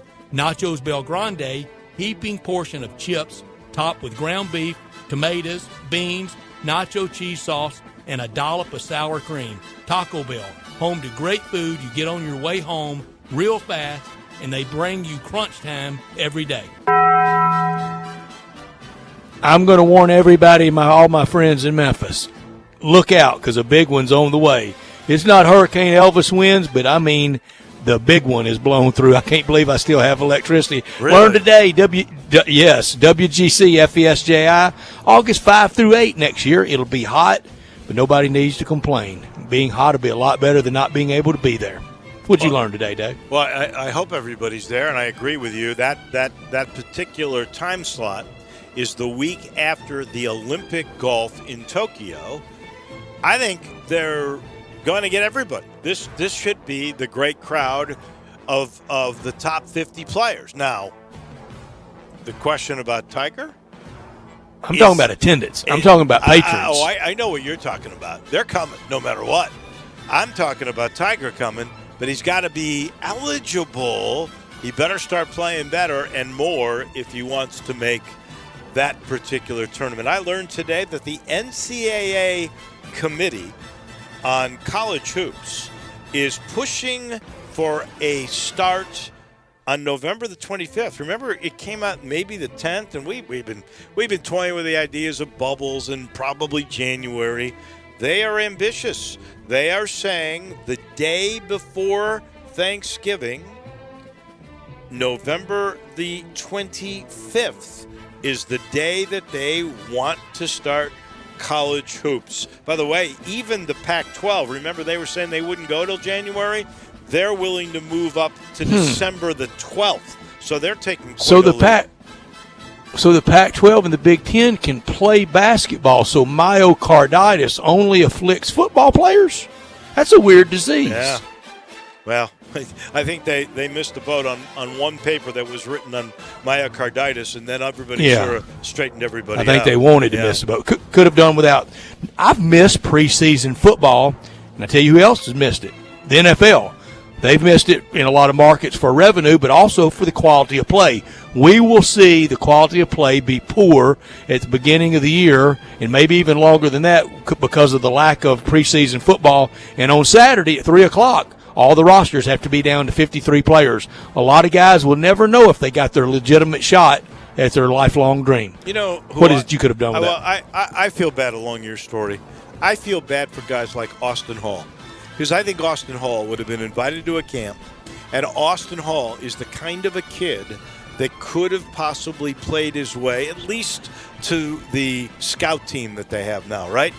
I truly believe there are a bunch of guys that would have had chances that could have been unreal stories that we'll never know about because of the craziness of this year without any exhibition games at all. I could have done without the Jay Wright story turning down the 76ers.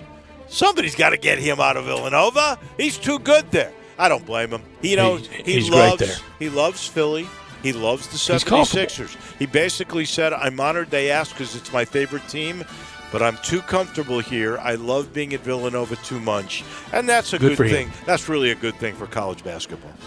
We'll see tonight if the Heat can go up 2-0 on Milwaukee. That game going on now. Bucks have taken the lead 9-8. In Game 7. Jobs on the line for the Houston Rockets tonight. If they don't win Game 7 against Oklahoma City, it could be the big house cleaning there. Rays and Yankees, you know there will be some high heat there, even with Chapman out tonight. Padres, Angels late. There's no system baseball can draw up to get Mike Trout in the playoffs, is it? Doesn't seem to be. It really doesn't. What a shame. Even if Mike D'Antoni wins tonight, don't you kind of think he's out? Don't you think he's gotten enough offers he's definitely out. Where he's just is Daryl Morey out? He's going to go somewhere else. And will Daryl Morey get rehired anywhere over the controversial China tweet last year? He cost him a lot of money. He was right, but he cost him a lot of money. He was right, and we are allowed to voice our opinion in this country. The last that I heard. We used to be. Plenty to watch tonight, that's for sure. Not just this Miami-Milwaukee game. The Bucks up 13-12. There's Oak City and Houston in that big showdown that Houston, well, they're supposed to win the game. We shall see. One of us will go 8-0 in the first set of games. I know that it. Game. I know it. Fitting, isn't it? Cards in the. I hope you lose. I'm sure you do. Cards in the Reds and end of first, no score. Cubs are playing the Pirates also tonight, so there's plenty to watch. We want to thank John Goen, Steve Earhart, and Bill King. He was terrific. And our good friend T.J. Reeves down in Tampa. Tomorrow on the docket, Bill Bender, Keith Smith from the bubble down in Orlando, Russell Copeland, Tim Doolin. Paul Rogers is going to join us to talk about the Kentucky Derby. Little inside Tiger football with Greg Gaston coming your way as well. We'll see you tomorrow. Have a great night, everybody. Ace is the place with the helpful hardware, folks.